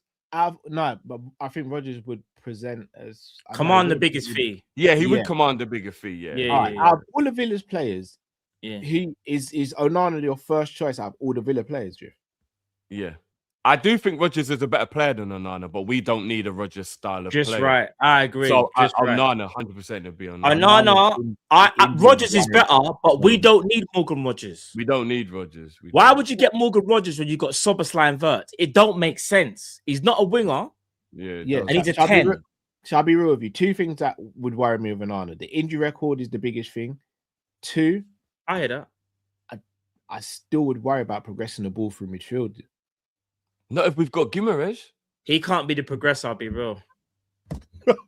Matt, are you going to speak to Drift? I don't know, bro. I don't even know. Ramirez just walked into the transfer. But we have never mentioned Ramirez once in the show, bro. Yeah, and I'm trying to make sure it happens, boys. And he's mentioned it 3 times now, bro. What are we doing? Because Newcastle are also like Villa. They've got to let one of their stars go. Right, here, so do you hear a joke? Do you hear a joke? Onana is obviously better at like breaking up play, more physical. However, if you want to actually progress the ball and you want someone to like run to the centre backs and make things and like start the attacks, Bruno Guimaraes all like is clear of Onana. The problem is though, problem is Guimaraes can't really run like that either, but he's more. Nah, he can, bro. He can. He's not slow. He can. If I'm going to Newcastle, I'm going for Tonali. It's Tonali. Tonali's no, I'm going Guimaraes, believe it. No, I'm getting Guimaraes. For what we need, we need Guimaraes more than we need Tonali, bro. We need Guimaraes more. Tonali's more comparable to Soboslai, but rather than he is to say... Yeah. We need a combative playmaking midfielder, and that's exactly what Guimaraes is. That's what Tonali is as well. No, I don't think Tonali... I think Guimaraes is a lot more tenacious than Tonali. Like, ball carrying, box crashing, box to box. Like no. Tonali can do the box crashing thing. I'm just saying Guimaraes progressing the ball, like ball progression, and in terms of screening the back four, is line breaking passes and all that. That's Guimaraes. That's not Tonali's game. That's Guimaraes' game. Line breaking passes, not Tonali. Not like Guimaraes. Don't let me bring up the stats, you know, fam. Not like Guimaraes, bro. Guimaraes is a fam. monster. Let me see. Tonali can't make line breaking passes. No, he can. No, not as well as Guimaraes. That is Guimaraes' game. That is what his game is all about, bro. But I think you're going to be shocked when you see. I'll be real. I think Tonali. I'm gonna be real. Tonali for me is more disciplined in the role that we would need. Maybe Bruno for me is the better player. Bruno's the better player, but Tonali for me is the player that the profile of player we need. I used the wrong person. Cal, if you go Newcastle to get me Bruno and come back with Fernandez, Tonali, I'll shake your hand, bro. I ain't got no issue with that, bro. Tonali's been my guy from when he was at Milan. I ain't got no issue. That's what I'm saying. Like Tonali for me is the one you go and get for Newcastle for us. I just think Guimaraes is a better passer, Cal. So I want the better passer. That's all. I think. All right. So the stats are a little bit. The stats are a little bit misleading. Still, I actually think Tonali's the better passer as well. If you're going off forward passes between the two, Guimaraes is in the higher percentile. If you're talking about forward pass percentage, Guimaraes is higher again. If you're talking about key passes, Guimaraes is a lot higher, 74.8 percentile compared to Tonali's 38.1. And even progressive passes, Bruno Guimaraes wins that again, 84%. 84 percentile. He's a better passer than. However, if you go to duels, Tonali clears him at 75.6 to 43.2. I don't think people realize what the balance that Tonali brings that team. No one's denying that. No, we do, bro. Tonali's the man. We know. No, what it is, Cal. I think we just see it slightly differently. I think, and I've said this before, I think Bruno Guimaraes is more important to Newcastle than Tonali is. Doesn't mean to say that I think Tonali. Matt, it shows. Look at the last 2 months when Bruno was injured. I just think Bruno Guimaraes, he the way how they play, he's the dictator of the game. See, that's And the again, captain. I disagree, man. I think they're equally as important, just in different ways. In the same way, Genie and Hendo are equally important to Liverpool, but just in different ways. I see that with Tonali and Fair, Bruno. fair. Like, I know Bruno's going to get more headlines because he'll get more goals and he has more clutch moments. Bruno's sick. Never would I talk down on Bruno Guimaraes. He's a baller. But I think we've seen it with both. When you take one out of the team, they suffer. When you take the other out of the team, they suffer as well. Like when Tonali was going through that betting scandal stuff and had a ban, but Newcastle struggled. When Bruno Guimaraes has been out of the team and it's been Tonali, Joe Linton, and someone else, they've struggled. Hence why they probably needed that other centre midfielder. But together, they're absolutely crazy. But I think in our team, for what we need right now, I think Tonali would be the better fit for what we need. You think so? So where would you play him? Because obviously, I remember Tonali when he was at freaking Brescia, bro. Like he was dubbed the new Pirlo, yeah, because he could dictate a game. And I've always said this, and you've heard me say this before, Cal. I said it's the way how Newcastle utilized Tonali. Tonali can do the 6 role, like he can do it. So if Tonali was to sign for Liverpool, would you play him as the 6 then? Yeah, but remember, we're not playing alone 6 anymore. What in the pivot? Like, who would you? Who would be the more defensive one in the pivot? Tonali, 100%. So, all right, here's a funny question, Cal. First game of the season, who you starting? If we have Tonali in the squad, Tonali and Szoboszlai. I hear it still. Tonali and Szoboszlai. My ideal scenario, Szoboszlai holds bench. For who? For Onana and Guimaraes. Oh.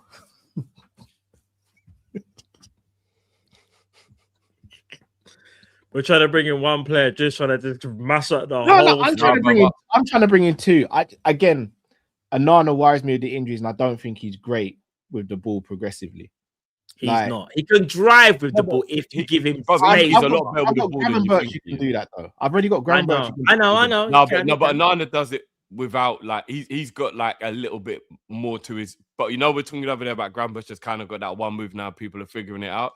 Onana's got more like ways of getting out of. You know I disagree, bro. If you go watch Villa play, and watch Villa with or without Onana, the presence is night and day, bro. Is night and day. They get bullied without Onana. Villa don't get pressed like Liverpool. But they get bullied when Onana's not playing. When I watch Villa, when we play Villa, sometimes I'm seeing Onana run and no one like this. I'm like, why are we never allowed this space? It's the same thing with Man United, Drift. Bro, it annoys me that Man United play games and everyone just treats them like they don't have to sit back now and actually like respect Man United. Bro, they just think they can keep going toe to toe all the time and just give Man United all this space. That's how Bruno Fernandes has so much space and time, bro. He's always got. Our midfielders don't get that. I'm not saying Bruno's not being cold. I'm not saying that for people to try to say. I'm just saying the way how teams get treated allows certain players to do certain things, if that makes sense. But do you lot not like the sound of a Verts, Guimaraes, and Onana midfield? Yeah, I do like the sound of with it. Szoboszlai and Gomez on the bench. No, it'd be cold. I just think. And then Jones be 5th choice. Yeah, but I bet you got to remember, we're not buying a right back, so Jones will also play right back. That's that slot crap.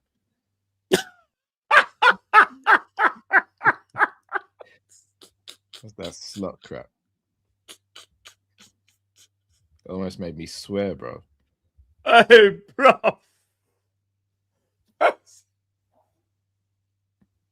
Bring him back in when you're ready, Matt. I can't look at Drifty right now. That's my brother, but I can't look at him right now. You can't do that, bro. I can't look at him right now. You can't.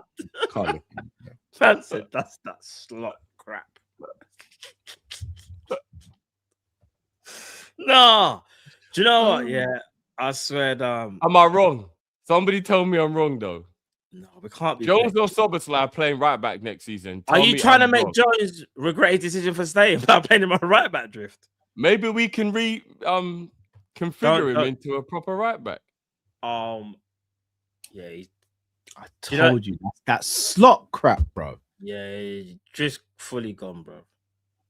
Jones right back. Man's trying to move like Pep. He's a better right back. With the Matthias Nunes thing. Oh, drift, bro. That was Drift, hard. he's trying to do the Pep thing. He's a better right back than Frimpong. That's lashing out, bro. Why is Frimpong catching strays? He ain't even done anything, bro. No, we're talking about who we need and where we need them. Then we have to. Anybody can get. You're lashing out, bro. You're lashing out. Frimpong Matt, did tell me I'm wrong. Frimpong is still better than Jones at right back, bro. You don't even believe it. I can see it in your eyes, bro. It's fine. Bro, I'll say it again. How don't even believe it? He just don't want to believe it. Frimpong's a better right back than Jones. He's a better right back than Jones, bro. What it is, when you're just thinking about progressing the ball and attacking, did Jones get man of the match at right back? I've never seen Frimpong get man of the match at right back. I've seen Szoboszlai get man of the match at right back. Wait. Who did we play when Frimpong dribbled past about 3 players and put in a plate for grab? Was that Wolves? No, but I don't think he got man of the match in that game. Frimpong's never been man of the match. When's Frimpong ever been man of the match? Well, Frimpong is a different caliber of right back to Jones. But Jones is not. So Szoboszlai and Jones have both got right back. Have both got man of the match playing at right back, and Frimpong hasn't. But Frimpong's a better right back. One game, and you do know people are gonna actually inflate their performances because they're not those positions. I'm going to be honest with you. And they're looking from an attacking point of view. You see, bro, defensively, them man there do get cooked at times, So of course they do, bro. Like, not as much as Frimpong. Right back. Ibu's got to come over to the right all the time. No, since Frimpong's come back from his last injury, he's looked a bit suspect. But before then, we was all saying he's actually done pretty well. Yes, he's limited when you play. I don't think Frimpong's been crap or anything, but like, yeah, come on, guys. We just have to keep a spade, though, man. I'm not sitting there telling you I want to get a new right back, Drift, but to sit there and say that Jones is a better right back than Frimpong's crazy to me. Based off how many games you've been saying this. Well, I've seen Jones play right back for the under-21s. I've seen him do it for Liverpool. Under-21. I've seen Jones at right back. Jones is a better footballer. Hold on. The Liverpool under-21s. No, England under-21s. He never played right back for the under-21. No, he did. I can't remember. There was like a period where they had to. They had like an injury, and he had to play there. For Liverpool, he's probably played right back about 8 times, mate. Like it's not only just recently, We've seen Jones at right back quite a bit, and he's never had a bad game at right back. Never had a bad game. He even played right back under Klopp a few times. He's never had a bad game whenever Jones has played right back. Anybody tell me a time when he's had a bad game at right back? Drift, Jones is not a right back. All right, I'm gonna be Curtis Jones. Go on then, Arnie. Tell me to stay at the club and tell me you're gonna play me at right back. Okay. Well, you are the best player in this team.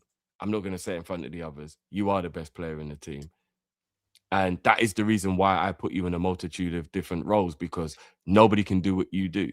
So therefore, I need you. You told me to be slot, so I gaslit you, innit? You think I was born yesterday? You told me to be slot, so I gassed you up. It is what it is. Nah, that's bro. Now, all jokes aside, though, I do think if Jones stays, he can play in different roles. Therefore, he will get playing time. It won't just only be if he's in the pivot. That's the only time he plays. He can play different roles in the team. So hold on, you need them utility players. Wait, watch this, Matt. You want to sign a right back, though, Drift? I do. But I'm willing to concede, I'm willing to concede that to get the midfield I want, Szoboszlai becomes the right back. Matt, make it make sense. Make it make sense. I can't believe what I'm hearing. You've just told me Jones, to get the team I want, I'm playing Szoboszlai right back. You've just told Jones, nah, bro, you're the best player in this team. But I've got a right back and I've got 2 centre midfielders, bro. I pushed you down a pecking order in 2 positions on the pitch, bro. God, tell me to stay, Arnie. No, you're not pushed down the pecking order, because if Szoboszlai becomes my new permanent right back, now you are the 3rd choice midfielder. So he's ahead of Grav then, yeah? I'm selling Grav in my ideal scenario. Cross. I'm not surprised. This is a guy that walked in here and just said, I don't give a S when you're not talking about kept me Onana and Grimares, bro. Out of nowhere. Then says, you're selling Endo, Grav, and Mac Drift. I always knew I was. Wait, hold on, wait, Mac. I never should have trusted Drift when we signed Grav. Never should have trusted you. So who in the midfielders? No, don't do that. I still love him. Nah. Sometimes if you love someone, you gotta let them go. So Drift, who are the midfielders we're going into next season with then? The pivot players. So our midfield next season would be Onana, Guimaraes, selling Grav is meant. Gomez, Jones. Hold on, what's our midfield for next season? Onana, Guimaraes, Gomez, Jones. So we're going into it four players for the pivot. Soboslai becomes my right back. I want Onana breaks down and Guimaraes breaks down because they do pick up injuries, both of them, by the way. If Onana gets injured, Joe Gomez, bang, straight in, no problem. So Joe Gomez, so Curtis Jones is still your fourth choice midfielder then? No, because if an injury happened to Guimaraes, then Jones will play different roles in the team. And it's just so I understand, our two right backs are now two centre mids. No, Jones stays in midfield. That was a joke. Soboslai becomes the right back. All right. Frimpong's so back up. When does Sobos come? I mean, in my real ideal world, I sell Frimpong as well, but I'm getting rid of too many. So Frimpong, Frimpong can become the cover for right back until Bradley's fit. Once Bradley's fit, we'll have the conversation again. So let me get this straight. Jones is in the pivot. Sobos at right back. Well, if Jones is in the pivot, then that means there was an injury. But yeah, cool. Jones plays pivot now, and he plays it well. Soboslai and Jones has been our best pivot this season. I don't know about this, you know. You want Sobo to be off. So let me get this straight. So Sobo's going to the last 2 years of his contract, if I'm not mistaken. Yeah. Contract. Yeah. That stuff. He's already. This is so spot on. Soboslai's already told us he'll play anywhere he wants, but anywhere we want him to. Albersoil in a heated room, bruv. Tell me. And then does Soboslai become a cheat code the way Trent was? We have that player who can score goals, who can pass, who can shoot, and all that. It's a different way of having another weapon at right back. All right, check this out then. Sobo's got 2 years left on his deal, and we're trying to persuade him to sign a new contract. And we go, Sobo, yeah, you're all right back. Soboslai's got a Gerrard tattoo. He'll sign the deal as long as you pay him right. Simple. Has he? Yeah. A Gerrard tattoo? Yeah. I don't know if he's got. I don't know if he's got Gerrard. A picture of Gerrard? No, I think it's like a shirt with Gerrard's name on it or something like that. Yeah, you just fact check this, Drew. Because that screams kind of retarded some vibes there. Like that's a bit mad. Go and fact check it and find out. That's why you're putting him at right back, innit? You're trying to punish him. Pause. That's crazy. He does. Someone says, yeah, he does. What? Oh, you don't think I'm joking? I don't talk for fun. You actually think I talk for fun, innit? I know I play along with you lot, but you lot don't. Yeah, it's all right. It's cool. Imran said he probably got epidural in honor of Gerrard. Yeah, I think he's got a Gerrard quote, not a Gerrard tattoo, bro. Yeah, you made it seem like same thing. No, it's not. It's not the same. There's a big difference between a quote and getting a next man's face on your arm, bro. No, I never said they had the face. If I'm being honest, it's because you left it so vague. You left it very vague, like open canvas. If I said to you, Drift, I got a tattoo of quote saying Genie deserves back pay, or if I said to you, Drift, I've got a tattoo of your face, you'd be like, raw. I didn't say he's got a tattoo of his face. I never said a tattoo of Gerrard. You said I said he's got a Gerrard tattoo. So anything relating to Gerrard, but because you said just because you said it's so vague. No, I'll be honest. I didn't remember exactly what it was, so I lied when I said I think it's his name. I lied about that part, but I knew he had a Gerrard related tattoo though. Okay. I knew that. Okay. Yeah, I knew that. But and you're gonna sign tell the thing, man. Just give him what he wants. So Sobo could go to most teams in Europe and play centre midfield, but he's going to stay at Liverpool and play right back. No, he will get to play at centre midfield once Bradley's back fit, and then we can get back to normal. But until Bradley recovers, I would trust Szoboszlai at right back more than Frimpong. So why not just get another right back then and just play Sobo in? Well, we could get another right back, but I'll be honest, there aren't many good right backs in the world. Like we are actually bereft of good right backs. I can't even lie. Maybe if Tottenham go down, Jess Spence, cool. All right, I'm here for it then. I'll get Jess Spence and then he can play right back. But you sure you don't want to get Archie Gray drift? No, hell no. Come on, man. No way. No way. So are you all right with Frimpong being our first team right back, guys? No, but I'm not sacrificing. We need another right back because Bradley and Frimpong are both now injury prone, unfortunately. So we need to get one regardless. That's the situation. We need a right back. Yeah. And I feel bad when I talk about it because Frimpong's such a good guy. Like I love his whole enthusiasm and his personality. But like I just watched the game and I'm like, I've just got to be honest now. I don't find any role in the team where Frimpong can thrive. Therefore, he's almost not necessary. Can I be honest? I still think he's a decent right back. I just think he's been exposed when he plays higher up the pitch. And when Slot plays him at right wing, we get frustrated because we know we can't do what the manager wants him to do or what we would like him to do because he has got a limited skill set. But I don't think he's that bad at right back. Like, bro, we forget the game against Atletico. I know it's like early season, but when you had him with the overlap and Salah cutting it, like, bro, Frimpong. No, he was doing well from an attacking point of view. But even defensively, he wasn't getting cooked like that. He wasn't.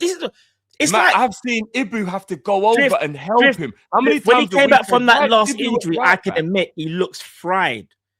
I didn't want to say that, but he looks fried from his last injury. Like, but up until that point, but he said niggles throughout the whole season. You know, the whole season. I don't know, man. I love Frimpong as a person. I just don't think he suits Liverpool. I don't see where we play him and he's a benefit. I just don't. He was a corporate hire. We have to keep it a buck. He was. Maybe keep him in the squad to not upset Florian. I'm not gonna lie. Selling his best friend might annoy him. So maybe you got to keep him in the squad for that reason. But yeah, I don't know, man. I don't know. Fairs. Let's help these supers, boys. And I feel bad because I love Frimpong, but I just don't stop doing that, man. You done it with. No, I just gotta be honest though. And you done it with Grav. You can't be. I don't trust you no more, bro. I'll be real. I thought you, man. When we signed Grav, I was gassed, you know. But this manager can't play Grav, bro. This manager's not gonna be able to play Grav properly. What's the point in keeping a player? Give the players a chance. Believe in the players.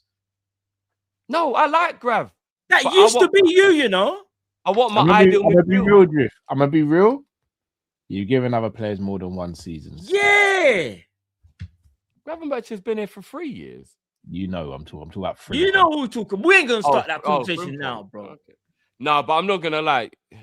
You lot know what I'm talking about when I say Frimmy is limited. You lot know what I'm talking. No, not Frimpong. I'm more upset with Grav. Frimpong, I'm not gonna fight you, but. Oh, you don't like Frimpong either? No, I never said I don't like Frimpong. What are we doing here? I said I'm not going to fight him. I said I admitted he's a bit limited, but he's still a decent right back. I'm talking like I'm irate with Drift with Grav, bro. Because I thought Drift was a big fan of Gravenberch and thought that I like get Grav. back to how he was like last year. But do you know what Drift said, which hurt my feelings, bro? Man said, in my ideal scenario, I would sell Grav. In my perfect, that's what he said, you know. I was like, yeah, cool. Because that means he really, really wants to sell Grav. Like, if it was him, if he was a director, I would say something like, my ideal situation is we sign Alisson and keep Salah. Yeah. You say, no, I want him out of the club. Yeah. No, out of our life. No. Or it would be like Or it would be like if there was an opportunity for Haaland to sign for Liverpool tomorrow and Cal said, you know what, in my ideal scenario, all right, I would let Isak go to get Haaland in. You saying that? No one would bat an eyelid. I want both. And Cal would absolutely say that. No, I wouldn't. Cal, you know you would sell Isak for Haaland. You would, bro. I actually wouldn't. Well, you've changed your tune. When have I ever said that? No, but Haaland was always your guy. No, don't let him do this. I know what you're trying to do. No. Haaland is Drift. still my guy. No, I know what you're trying to do. I know what you're trying to do. Isak's my guy as well. No, Cal, don't let him do this. Drift. Would you sell Isak for Nunes right now? No. Yeah. Look at that. No. Where did you don't speak like that? Wait. But I would shot Isak for Alvarez. Told you. Like that. Man said like he did that. Drift's never beaten the allegations. That wasn't even convincing, bro. No, I wouldn't. Not for Nunes. No. Drift, when you speak, you don't go no. He went No, that's me letting you like, nah, don't be silly. Come on. He did the Thanos snap, bro. Isak for Alvarez, like that. Yeah, this you say, yeah, your burner account said you would. Look. See?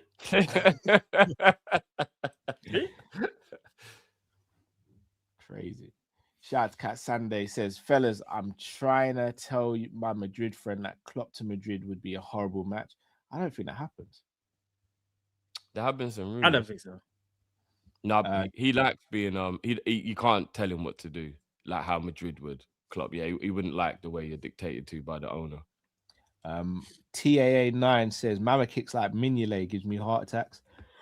Not as bad as Mignolet. It's not as bad. I don't think it's that bad. Mignolet had cement feet. Yeah, I watched Mignolet backtrack to the ball went out of play before he kicked the ball. Like, I ain't seen anything worse. Oh yeah.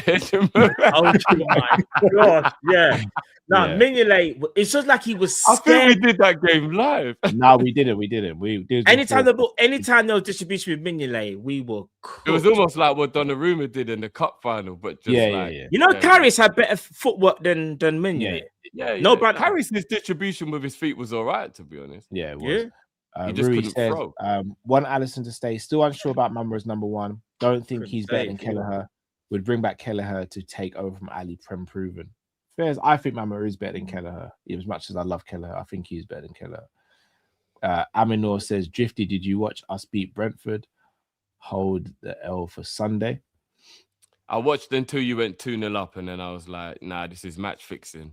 Thiago should have scored a hat-trick minimum. Aminor says, Matt, you better get ready for a whooping, bro. Glory home, Man United. And then Aminor says, Cal, are you ready to say that word 3 times this Sunday? No. Bro, I swear, this brother, he ain't going nowhere. I'll be real though. Shall I tell you what I love about Aminor? Yeah, win, lose, or draw, he shows up. That's one thing I will credit him with. Yeah. He shows up. I pick him up. Yeah, because he's like, I rate that. He respectfully trolls, isn't it? Yeah. Do the madness. Like. I respect it. But you know what? If we do win, though, my bro, you gotta be back here. If we win, here, bro, you have to be back, my bro. TAA9 says yesterday's wingers are today's fullback. Bro.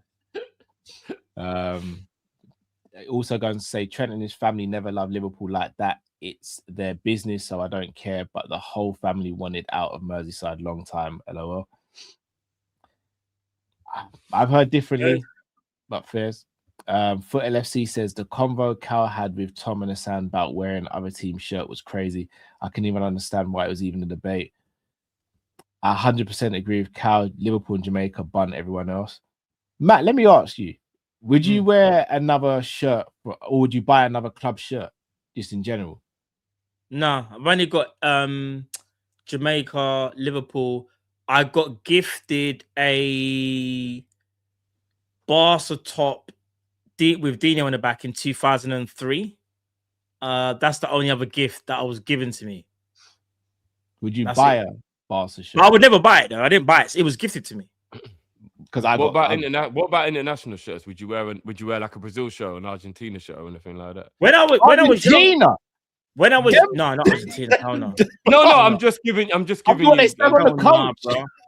No. If when I was younger, I'm not gonna sit here and cap. I had like a R9 shirt when I was younger, but I wouldn't do that now though. I just wouldn't do it now though. But I had like a R9 shirt when I was younger. Bruv, Hassam and Tom for about 40 minutes drift were grilling me. Longer than that. Yeah, grilling me as to why I wouldn't buy another shirt. What, they go and buy other shirt? What do you mean? Like Tom's got a Real Madrid shirt. Tom's got a Real Madrid shirt, bro. Yeah, I'm not gonna lie. I don't understand. That's what I'm gonna say. Big up Tom Hassan Riyadh. was I don't wearing understand. a Galaxy. LA Galaxy. Yeah, sure. Because do you know what do you know what it is? All right, I don't even want to think. Like some By the people way, do R9 was the perfect shirt to say you had as well. That is absolutely acceptable. Yeah, but it's only going to be R9. Yeah? It was only going to be R9. Yeah, that's the only other shirt I've ever had. Yeah, Brazil yeah, R9. yeah. Yeah, I get it. But like, yeah, I don't. Tom's got a Dortmund shirt and all that as well. Yeah, I don't know. Do you know what it is? This isn't. Everyone sees things differently. Some people see it as like a fashion thing. Like, I'm not even trying to give them grace here, but I think that's how some people see it. But I think it's errors as well. Like, I think we come just from an era where it's Liverpool or Jamaica. You might have had something when you was younger or whatever, or you might even get an international one, maybe if you. I don't know, but no, I'm not gonna lie. Remember, in the 90s, everyone had an Italian team. They did. I had AC Milan. I used to love AC Milan. Remember? Yeah, but before the Premier League became amazing, do you remember? Like we would all have an Italian team. Yeah, I understand that, but then I'm saying. So I know people who got shirts, AC Milan shirts. Like I know, but you didn't. No, but you didn't wear it for fashion, though. Do you get? Like I'm just trying to say. I don't know. Maybe some people see it like that. I don't know. Yeah, maybe. But I just don't. But I'm gonna, like I said, I'm getting a Senegal top. Like when it's international, I don't mind. If there's a reason for it, like I'd get a Holland shirt with Bergkamp on it. I'd get Mane on a Senegal shirt. Do you know what I mean? Like crazy for me. Would you get Bergkamp? I'd get Bergkamp on a Holland shirt, 100%. He's my favorite number 10 of fam. See, this is where that's an Arsenal legend. I grew up watching Bergkamp. What we doing? No, I hear that drift, but I'm just saying. Yeah, I know, but he's an Arsenal legend, though. Or I'd get Robin then. I mean, I don't even need to get a name. I'm just saying I would. I wouldn't even get the name. That's like me getting a French top and putting Henri on the back. Henri, yeah. Even though Henri's a legend of the game. Like not the way how I was with Robin or Bergkamp. I love Henri as a footballer, bro. Same. I've never really heard you big him up like that, bro. I used to think Henri at one point was one of the coldest. I love Henri as well. I respect it, but it wasn't like it's different between respecting something and being a fanboy. Like not fanboy, but like I would never get a France shirt of Henri in the back. You must be mad. Henri's still one of my someone gifted me a France Canate jersey, yeah. That's fine. Look, the international level, I take away from the club. Look, Bergkamp is the guy. I will never care that. So would you get an Henri shirt? Like, would you get an Henri shirt? Like, no, but I don't like France like that. So no. But Holland, yeah, I'd get a Bergkamp Holland shirt, like a throwback jersey, like 98 Holland top with Bergkamp. Yeah, 100%. Yeah, I would, no doubt. Foot, big up Foot. 70 months a member. That's insane. Appreciate it, big up, man. What's up with the merch? I need a new Kopish hoodie. Please, guys, sit tight. Things are being. I'm not gonna lie, that is hella ironic. That's kind of ironic, isn't it? That is hella ironic. You won't have to wait. Yeah, my brother. Very ironic. Armada says, "How would you feel if Alonso goes Chelsea?" Oh, I feel sick to my stomach. I'd have to change. Talk is they're trying to get Areola, but Areola actually needs a lot of like stipulations put in place to take. Is it worse than Benitez? I'd probably have to change my daughter's name. That's what if Alonso becomes Chelsea manager? Be a lot of adaptation for her at 2 years old. I'm not gonna lie, bro. But hold on. But what would you change it to? What would her nickname be if you change it from Alonso? I don't know. You can't just change it like that. You can't. What? I'm gonna call her the Chelsea manager's name on the street? Just quickly, no. But did you was pissed when Benitez left, innit, to Chelsea? None of the kids in my family are called Rafa though. I hate what? But you still respect him highly though, innit? I do, but Alonso will be competing directly. Bro, remember, that's what you'll call her. You'll call her Elise. That's it. Didn't Rafa go to Everton? Yeah, but he wasn't competing with us. If we sign Elise, then you'll change her nickname. That's mental, you know. Rafa tried to get us. He tried to get Everton relegated. When you deep it though, it's mental. Rafa's a legend, but when you deep it, it's madness, you know. Well, he nearly got Everton relegated, so he did that on purpose. That was an inside job. He did what he had to do, man. And when he did it at Chelsea, I don't blame him for trying to get his reputation back on track because Real Madrid tried to ruin him. So, like, I kind of get why he tried to get him up because remember he won the UEFA Cup. So, yeah, he did what he had to do, man. I respect him for it. He tried to get him relegated, and he almost succeeded. And Rafa's always shown his love for Liverpool because he still lives there. Like he didn't even leave you. Like he actually still. I hear it, but we can't change the fact of if you go look at his managerial history, you do see Chelsea and Everton, which is I'm not gonna lie. The Everton one was kind of wild. It was like it's just like He didn't do nothing, But but you he's know still what? mad. Man United's biggest ever legend is the next Liverpool player. So sometimes life just works like that. Rui G says, how many forwards do you think are needed? Ideally 3, but I think it'll be 2. A right winger, a left winger, and Gakpo will be back up forward while Ekasike is injured. I think we need 3. Yeah, but I think we get 2. I think we need 2 right wingers and a left winger, personally. I think we're going to get scenario would be you buy 3 wingers, 2 who are the first teamers, and 1 who can play down the middle like our Dembele can or whatever. And then that can be the backup player until Ekatike comes back. I think we get 2. Bowen, do you know what? I'm not gonna lie. If we buy an actual right winger and Bowen is coming in to be a rotational, I'm all for it. You know, I actually think Bowen would be a brilliant squad addition. He's homegrown. He's academy homegrown. It would be a brilliant addition to the squad without a shadow of a doubt. Matt and Ends don't rate him, bro. The 2 tech guys. Picture that. They don't rate Bowen, bro. Matt, would you actually be annoyed if you got Bowen as a covering player? You just rate Bowen high. You just rate Bowen higher. Ask him the direct question then, because you just rate Bowen higher than how I rate Bowen. If that makes sense. If Liverpool buy Bowen on a 1 to 10, what would your happiness level be, bro? 3. 3. I don't think he's going to say 3. Bowen's not a needle mover, bro. No, but it would be a squad player. He doesn't need to be a needle mover as a squad player. Yeah, but once if he's not a squad player, this is what you lot aren't deep in. No, I'm going on. We can't buy a 30-year-old to be the first team winger. That would be weird. Yeah, it would have to be covering. Are you forgetting the slogan? Opportunistic. No, but a 30-year-old time relegation really for a first team still. No, he can't be the first team. All jokes aside, if we get Bowen, can I just say, I don't even want to, I'm just going to say, I don't care. You know, I don't care anyway. Bowen is just a shit version of Salah. He's just shit, bro. He's a shit version of Salah, bro. He gets goals. Now, I'm being honest. Nah, he is. Bowen is not changing the game. I know when he get goals. Footballing arrogance. I know, Matt, when it... Bro, hear what I'm going to say. Bowen can't... Now. I told you. Did you see Bowen? Wait there. Did you see Bowen when he was getting moved to by Mitchell? Bowen's not even like Bowen can't stretch the game. He can get goals. He's a good player. Here's what I'm gonna say. This is what I'm gonna say. Mitchell's a good player. Come on. Bowen is a goal scorer. He's a good goal scorer. Joke aside, guys. He's a good goal scorer. But for how we want to play, if you said you want us to be dynamic, how's that being dynamic, bro? I actually think he's very direct. Meaning it would help us to be dynamic and direct are two different but every things. individual player doesn't need to be dynamic to play in the dynamic way. Do you know what I'm saying? No. Cal, call him out for this. I'm going to lose it now. Wasn't it the other show, Drift was saying, Cal, just give us the pace. I need pace. That's all you cared about, bro. But I said Bowen could be a squad player, Matt. So if we get Bowen, that means we have to play out wide. He could play on both wings. If we get Bowen, that means we have to change how we play then. No, because if we had like Alisson and Diamonde and Bowen is a substitute, Bowen plays 15 games or comes off the bench at the end for like 15, 20 minutes. He would be a good option in the squad. Who would you think suits Liverpool better and who do you think would be more dangerous in the way how we play? I know they play on different wings, but they play for the same team. Somerville on Bowen.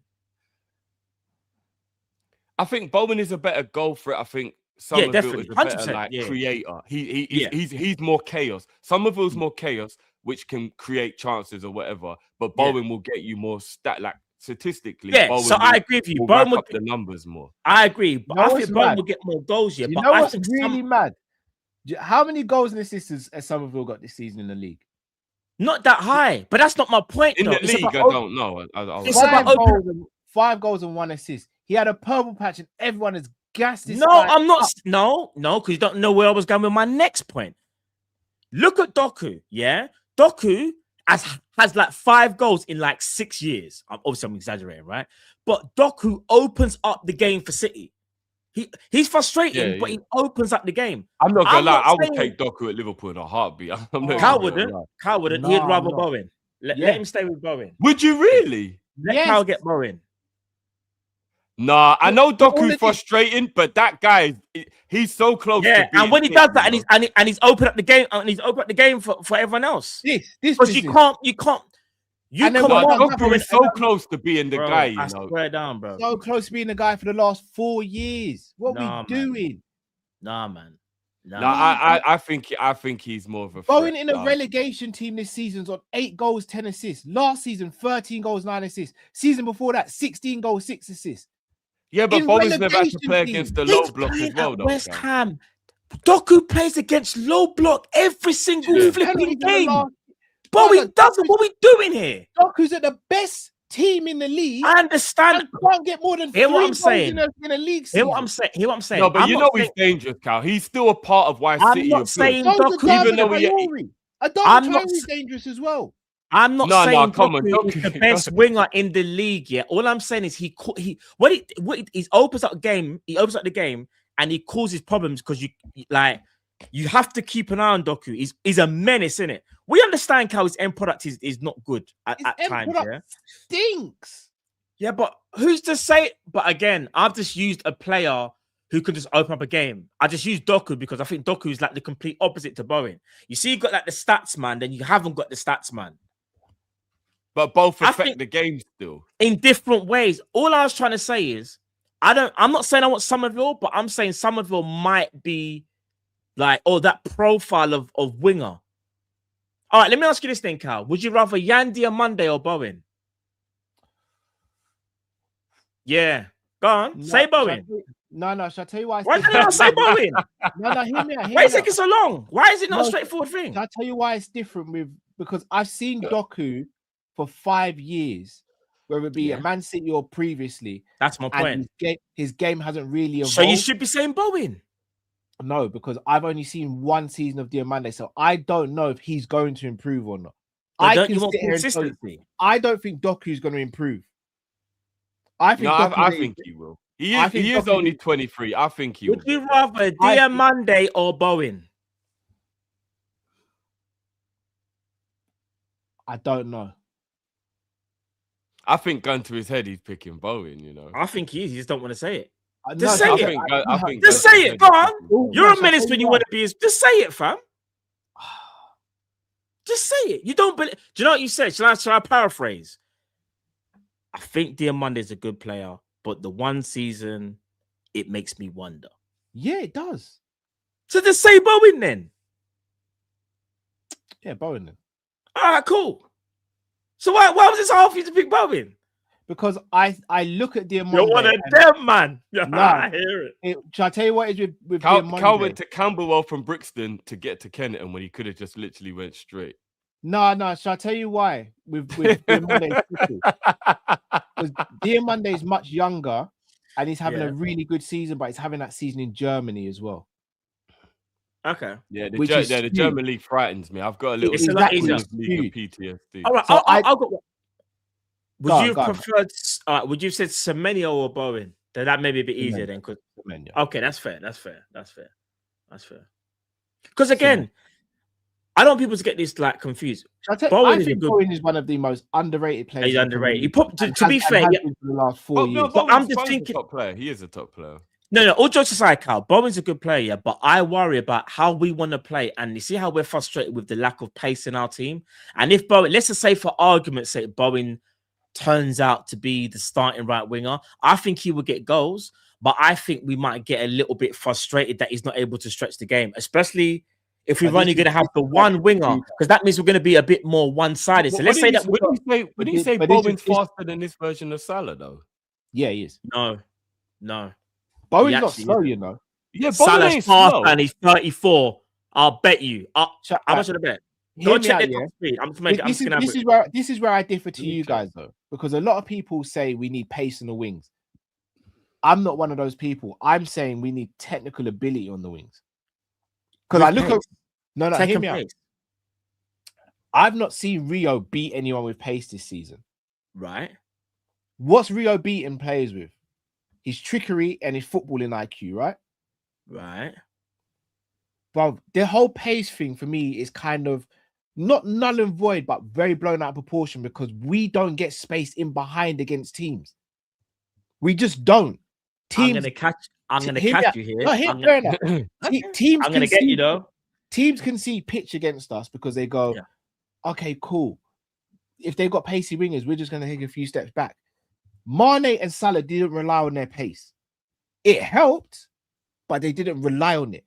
I understand. I want players who are technically gifted or very good technically that will allow them to open up the games when they get a little bit of space. Because, for example, Doku's mad quick, but you see the goal Rio scored against Fulham. I don't think Doku's scoring that goal. Doku's a better player than Rio right now, but Doku's not scoring that type of goal. Who's more technically gifted, Semenyo or Bowen? Semenyo, because of his ambidextrous, because of him being ambidextrous. Because the reason why I asked you, I needed to know myself. I'm not gonna lie. Yeah, sorry. I was reaching for the tag, bro. Sorry. The reason I say that is because there's been times when you're like, with Semenyo, and I'm paraphrasing, there's been moments where you said, I just kind of see like athleticism, his tech is a little bit like. I said that I didn't know if Semenyo would be able to adapt to breaking down low blocks. Yes. That's what. So who do you think can break down a low block better, Semenyo or Bowen? I think they'd both be at the same level, but just in different ways. I think Bowen's a better goal getter, so I think Bowen will pick up pockets of space that Semenyo won't. But in terms of standing a defender up and making something happen out of nothing, Semenyo. But I've also seen times where, I'll be real with you, Semenyo's moved to Man City and he's got some good goals, but I've also seen some of his performances where I'm like, on a technical level, you're not up to the standard of others in the team. I mean, that's been shown now. Still a baller, by the way, though. Still a baller. Yeah. No, of course, because my whole argument is, it's not about, because we need tech and we need athleticism, but I'm saying we can only go off the team we have now and how unfortunately, this coach wants us to play. I just think a Semenyo in this Liverpool team would have done better than a Bowen in this Liverpool team. Do you see what I'm trying to say? Because of how he wants to play. Because remember, Cal, we're just going to go off the premise based on slot. Yeah, absolutely. So we're going to go off the premise of he wants to do the 1v1 ISO all game. That Semenyo's going to do better. And that's why I'd even say, guys, my whole argument, again, goes even with Somerville, whether he's a player we would go for or not. I'm just saying, like, if he wants that type of winger, that's not really Bowen's game. Do you get what I'm trying to say? So even though Bowen might be a better player, because Bowen's a better creator, better thingy, I'm just saying the way how this manager wants us to play, he wants the wingers to just cook the fullbacks all game. But I'll be real with you, Matt. In terms of if you want to get the best out of Isak, I think Bowen would be better. Bowen would be better for Isak than Semenyo would. Yeah, Bowen is more creative. Semenyo's a goal getter. I don't know, because you don't pass to Haaland, bro. Semenyo don't pass to Haaland. If you look how many times who's more likely to get the assist, probably would be Bowen. Bowen is very similar to Salah, in terms of like he gets stats, but he also can create. He said he's an S Salah, isn't it? But he is. He's a B-Tech Salah. Shit Salah was disrespectful. He's a B-Tech Salah. That's his disrespectful. Same thing. No, it's not. You might could do this Bowen prop all you like. Listen, bro. No, all jokes aside, Bowen is a good Premier League player. He's been a good Premier League player. All I'm saying is, no banter. It makes me wonder, though, if he's the right profile. Now, if he's not the only winger we signed, then maybe, like what you guys are saying, maybe something can run. But I do think he can't be... Say we only buy 2 wingers. I will be a bit concerned if we say, just got Diamande and Bowen. I don't think that's enough. I don't think it's enough. No, because then that would mean that both of them are starting. So I agree with you. Yeah, no. But that's my... But because remember, if Bowen comes to Liverpool to actually replace Salah, that is poor recruitment. If he comes here to be a squad player, that's brilliant recruitment. But I'm concerned. And I am concerned. Big up Godo says, man, I hope the way Macca little boy Adam Wharton to assist Verts for the 3rd goal against Crystal Palace will have cooled the demand for selling Macca and buying Adam Wharton. So Curtis not used well by Slot, but can be a big part of a winning squad. It was a good assist from Macca from Macca for the goal. The way he held him off and he like laid it for him was good. I'm gonna say something, but I won't. I'll leave it. Let Maka just get a little praise, Cal. No, but it's not a little praise. But though. he held him off. But I don't understand. No, but we're talking. People are talking about this like this some wonder assist or something. He touched the ball back. It was just good strength and intelligence. I hear it. Carl hates McAllister. No, but we see that every week in the Prem. We literally see that every week in the Prem. No one said it's the greatest. All we said is McAllister. What? If you go online and have a look, bro, people are really doing the most. No, but didn't Maka actually just hold the foot on, which is what he was supposed to do? I don't understand what. His first touch was he saw Verts coming, so he touched it into his path, and then he held back Wharton so he couldn't block the shot. It was good play, bro. It was good play, but this is what I'm saying now. It was nothing crazy. I never said it was nothing crazy. It's nothing crazy. People were saying it was crazy. That's my point. A lot of people said it was crazy, bro. If you go online, bro, you'll see it. A lot of people are talking about this McAllister. I think that's just one. No, Joe, it is. I think they're mixed up just how good the goal was from Verts. I think, but there's no way. It was a strike. It was a hit. He hit man can't sit here and say that McAllister's assist was cold. No way, bro. He just used strength. You know what it was? It was more about game intelligence. He knew where to lay the ball off, and then he was aware enough to make sure Wharton couldn't get the block. It was intelligent. It wasn't like amazing in terms of skill set, but it was good use of his brain. It was good football knowledge, isn't it? But I see the kids do that on a Saturday, man. Bruh, it's all right. You're right, Matt. You're right. You don't want to give Matt no ratings. It's right. I hear it. I said the 5-year-olds do it. Yeah. Craig says Jones is Jones is levels above Wharton. I don't think he's levels above Wharton. I think he's a better player than Wharton, but I wouldn't say he's levels above. Big up to Football Bloods TV says, "Hey bros, wondering if you got my email. Cheers. I will have a look at that." Yeah, we'll have a look at that. I saw it this morning. Big up, bro. We'll okay. I didn't know. Cool. Vitu said, "In a dream world, Frankie De Jong, Sandro Tonali, and Bruno in that order." De Jong. Oof. De Jong in 2026, you know. I think the club is banking on Stefan Bichette being our DM. I'm saying get it done. I'm getting it done. They're being very patient with him. I'll be honest, if Bichette stays, it's because of the homegrown situation. And I'm saying this is the biggest Bichette. De Jong can be the Bichette replacement if Bichette is. Frankie goes to Hollywood, mate. Gone Forever says Jones has played 2,400 minutes this season, by the way. He's playing more on the slot than he did on the Klopp. Same last season for fourth choice midfield. That's a lot. The problem is he should have been playing more minutes, though. And I think it's inflated for the right back situation. Yeah. AM says the issue with Tonali is he doesn't win headers and his one-on-one defending is very suspect. That's fair. Vitu says they switched. Last year, Tonali was the 8 and Bruno was a 6. Now Bruno's the 8 and Tonali is a 6. Have to admit, Newcastle were better with Bruno in the 6 than Tonali in the 8. We say that though, but both Specs and D-Man, big up to both of those guys. Yeah, they were both saying Tonali in the 6 and Bruno in the 8 better suits them. And they're Newcastle fans. I think they did that. Did they? Yeah, they did. I think they did. But I agree with Vitu that from my perspective, from the outside looking in, I think they were better when it was Bruno in the 6 and Tonali in the 8. I think they're better Bruno in the 6 as well, personally. Yes. Thomas says, stop the convo slot signing the Dutch national team. We know this. Yeah, for real.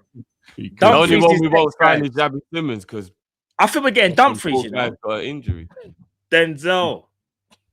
But if that's the case, you better get ready for your. Hey Mickey.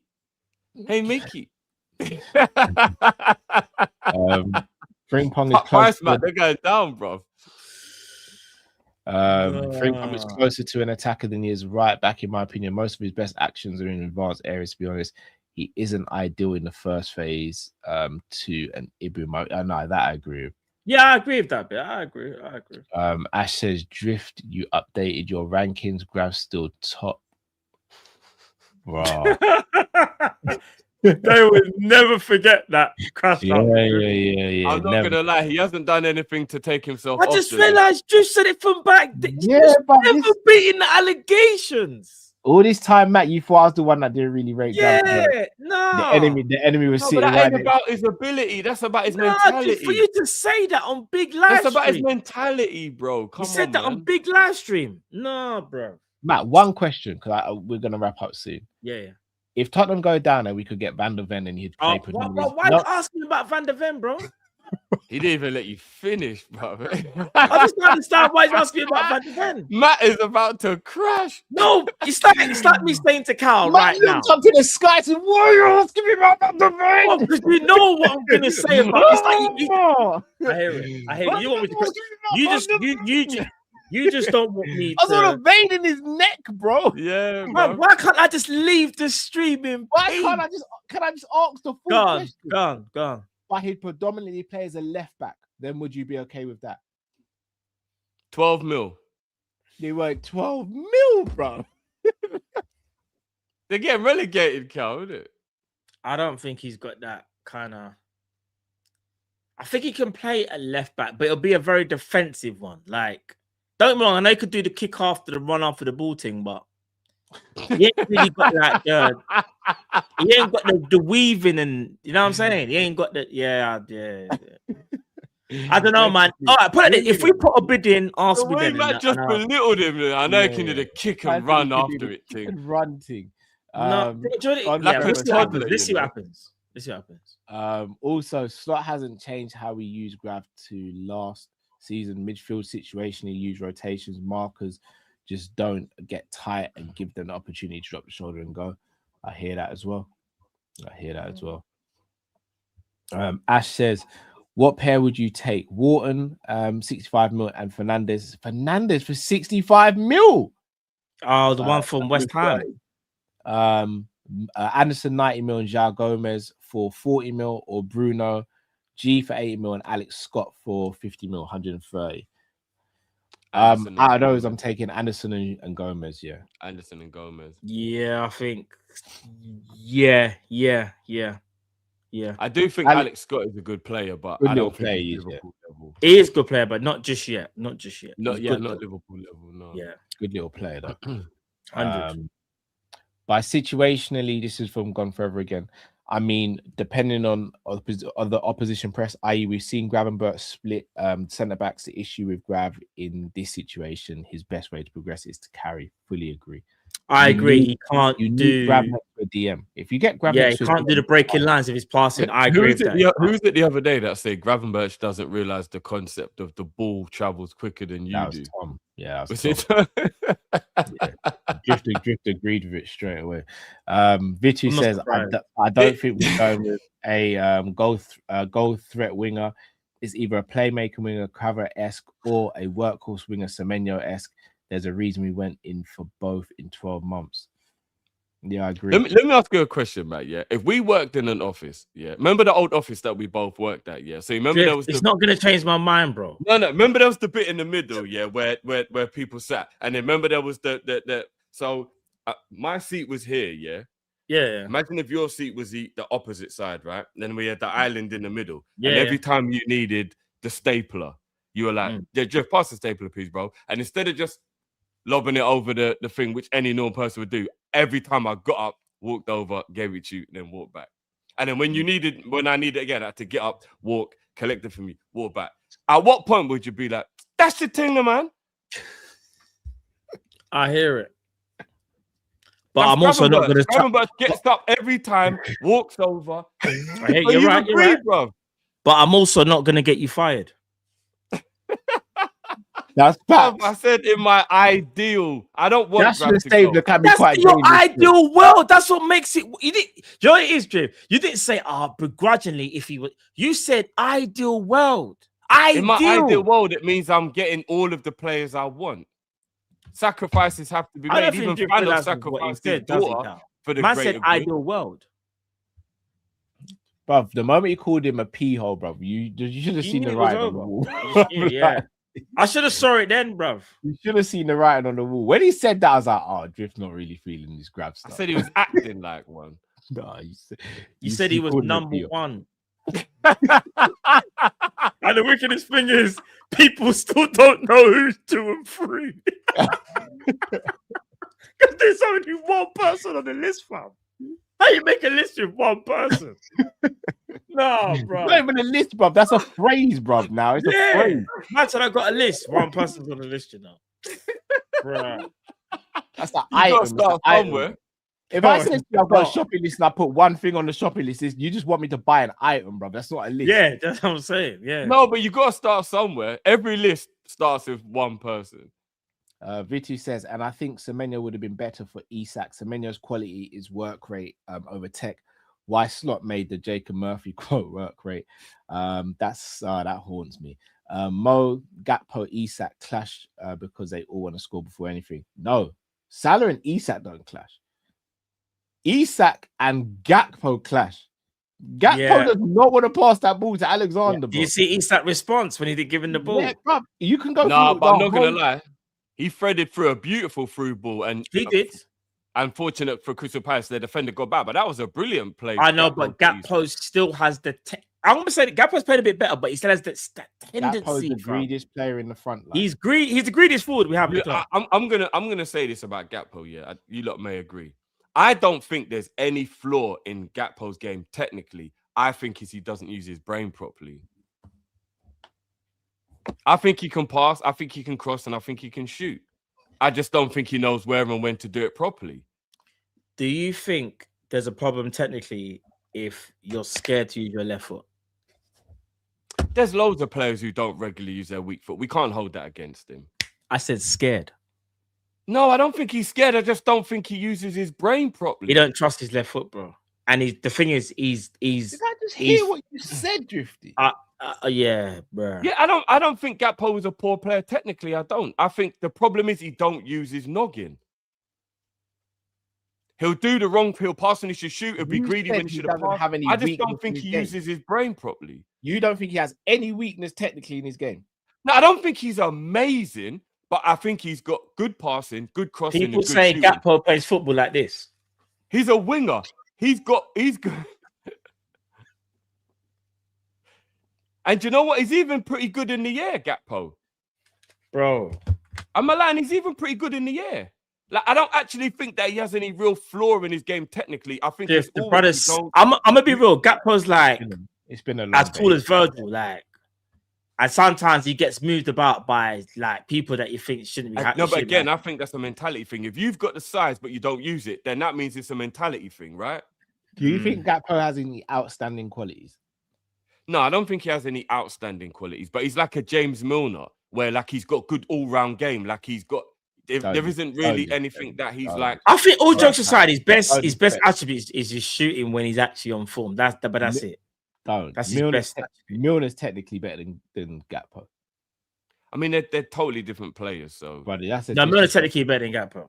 I wasn't making a comparison technically. I was making a comparison of, Milner was good at everything, but there wasn't one thing you go, oh, this is what. What you're saying, but but that means you're saying Gakpo's the jack of all trades. No, I just think he's got enough to be a very competent winger. But for some reason, it's like he don't use his brain doesn't make him make the right decisions, and that's what his downfall is, not his ability. Because if he looked up and passed way more than he does, instead of head down, just trying to cut in and shoot, if he went byline and actually crossed, because he's got a good cross, we've actually seen when he crosses in the ball, he's actually pretty good at it. Gakpo's fallen in love with the long range shots because he feels like that's his bag. The problem is, whatever the case may be, his bag got a hole in it, bro. Tried to hold it. Like I said, I just don't think he's poor. Groceries are just falling out the bag since he left the shop, blood, and he still thinks that that's Gakpo's problem. Who's better at Bowen than Gakpo? Technically, Gakpo. No. I can't do technically, this, it's Gakpo. Bro, that's a wicked question, It's not a wicked. Do you think it's Bowen? Do I think Bowen? But that doesn't surprise me actually, because that Newcastle brother you think's better than him, so it makes sense. Bowen is better than Gakpo. Newcastle brother? Technically, he's not better than Gakpo. Oh, Newcastle brother? What Newcastle brother do? Who? You know the little. Well, he's not so young anymore, but. Oh, Cal's brother. Oh yeah. Cal's brother. Okay. Yeah, that's your boy, isn't it? Yeah. Don't hide. That's your guy, bro.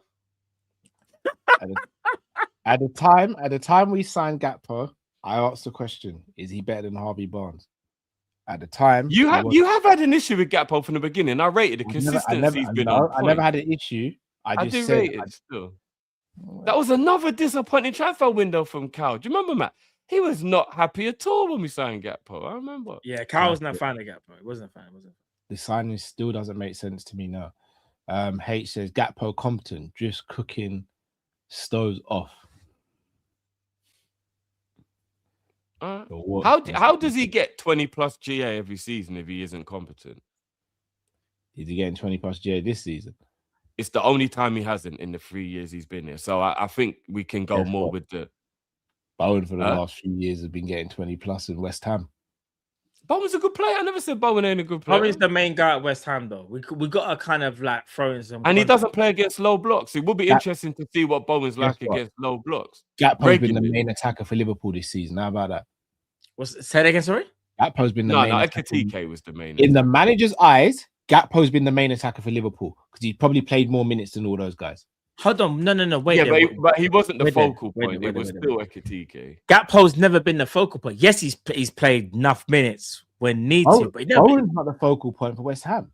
He's just the most he favorite. is. But the team, for the most part, he is, Cal. For the most part, it's Bowen and friends. What we're doing is Bowen's team. So it is Bowen's team. Hold on, when Kudus was there, Bowen was the main. What did I say when Kudus was there? Oh, look what Kudus had to play on the other wing to suit Bowen. What are we doing here? I still think it was Bowen. I don't know. Wait, Cal. Who was Kudus? Is Kudus a better left winger or right winger? I'd say right winger. He had to play left because Bowen. Once again, I never said Gakpo's our best attacker. I said in the manager's eyes, he's our main attacker this season. No, I just think it's his favorite. I don't think he's our main attacker. It's just his favorite, bro.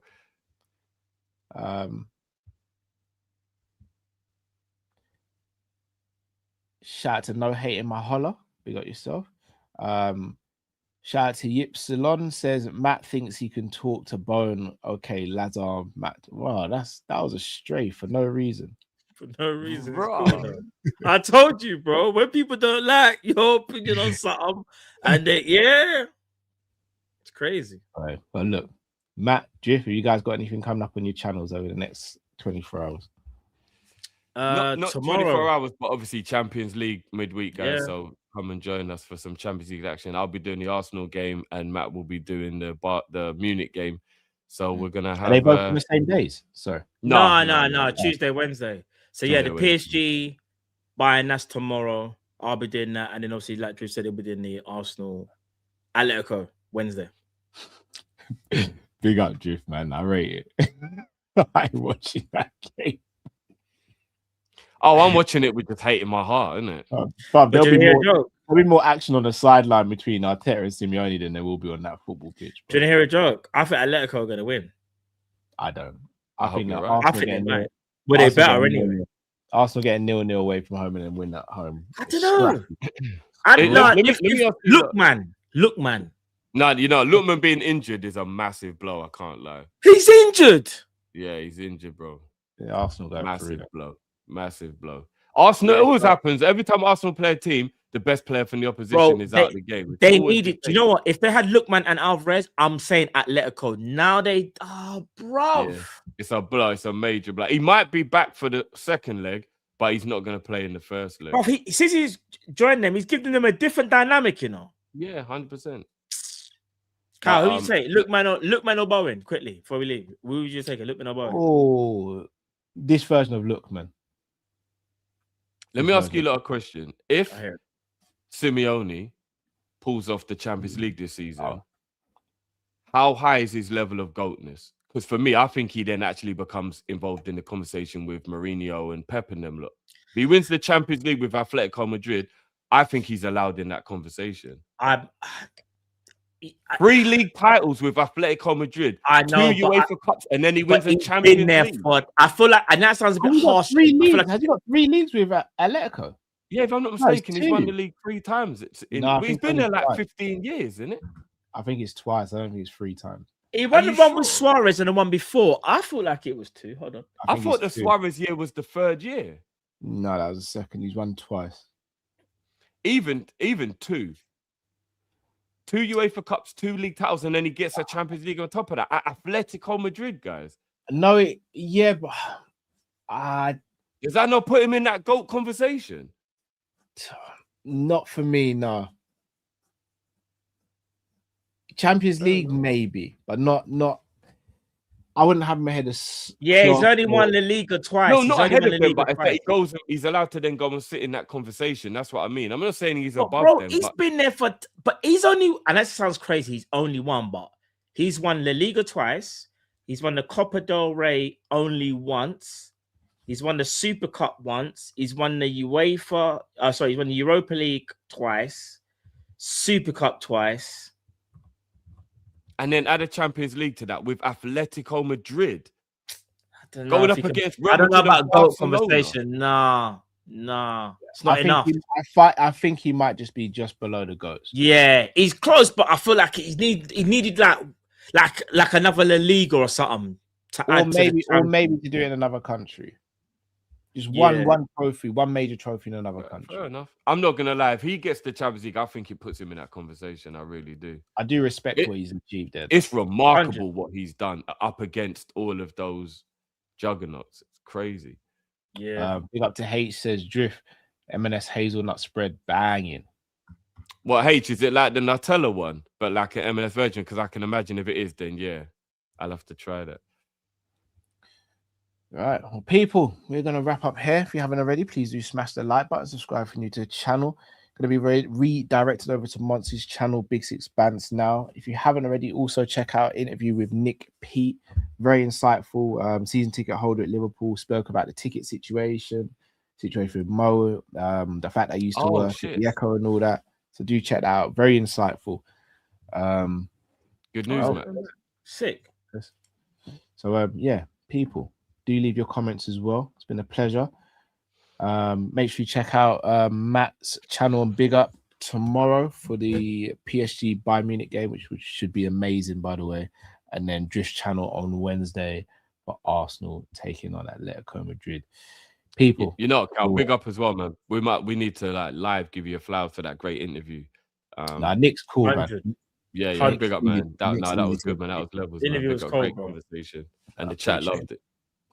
Nick's quality, man. Nick made that interview very easy. Very cool guy, man. Knows his stuff. So, yes, people, big up to yourselves. Till we see you again. Stay safe, stay blessed. We're Kopish right, people. Take care. Peace. Love.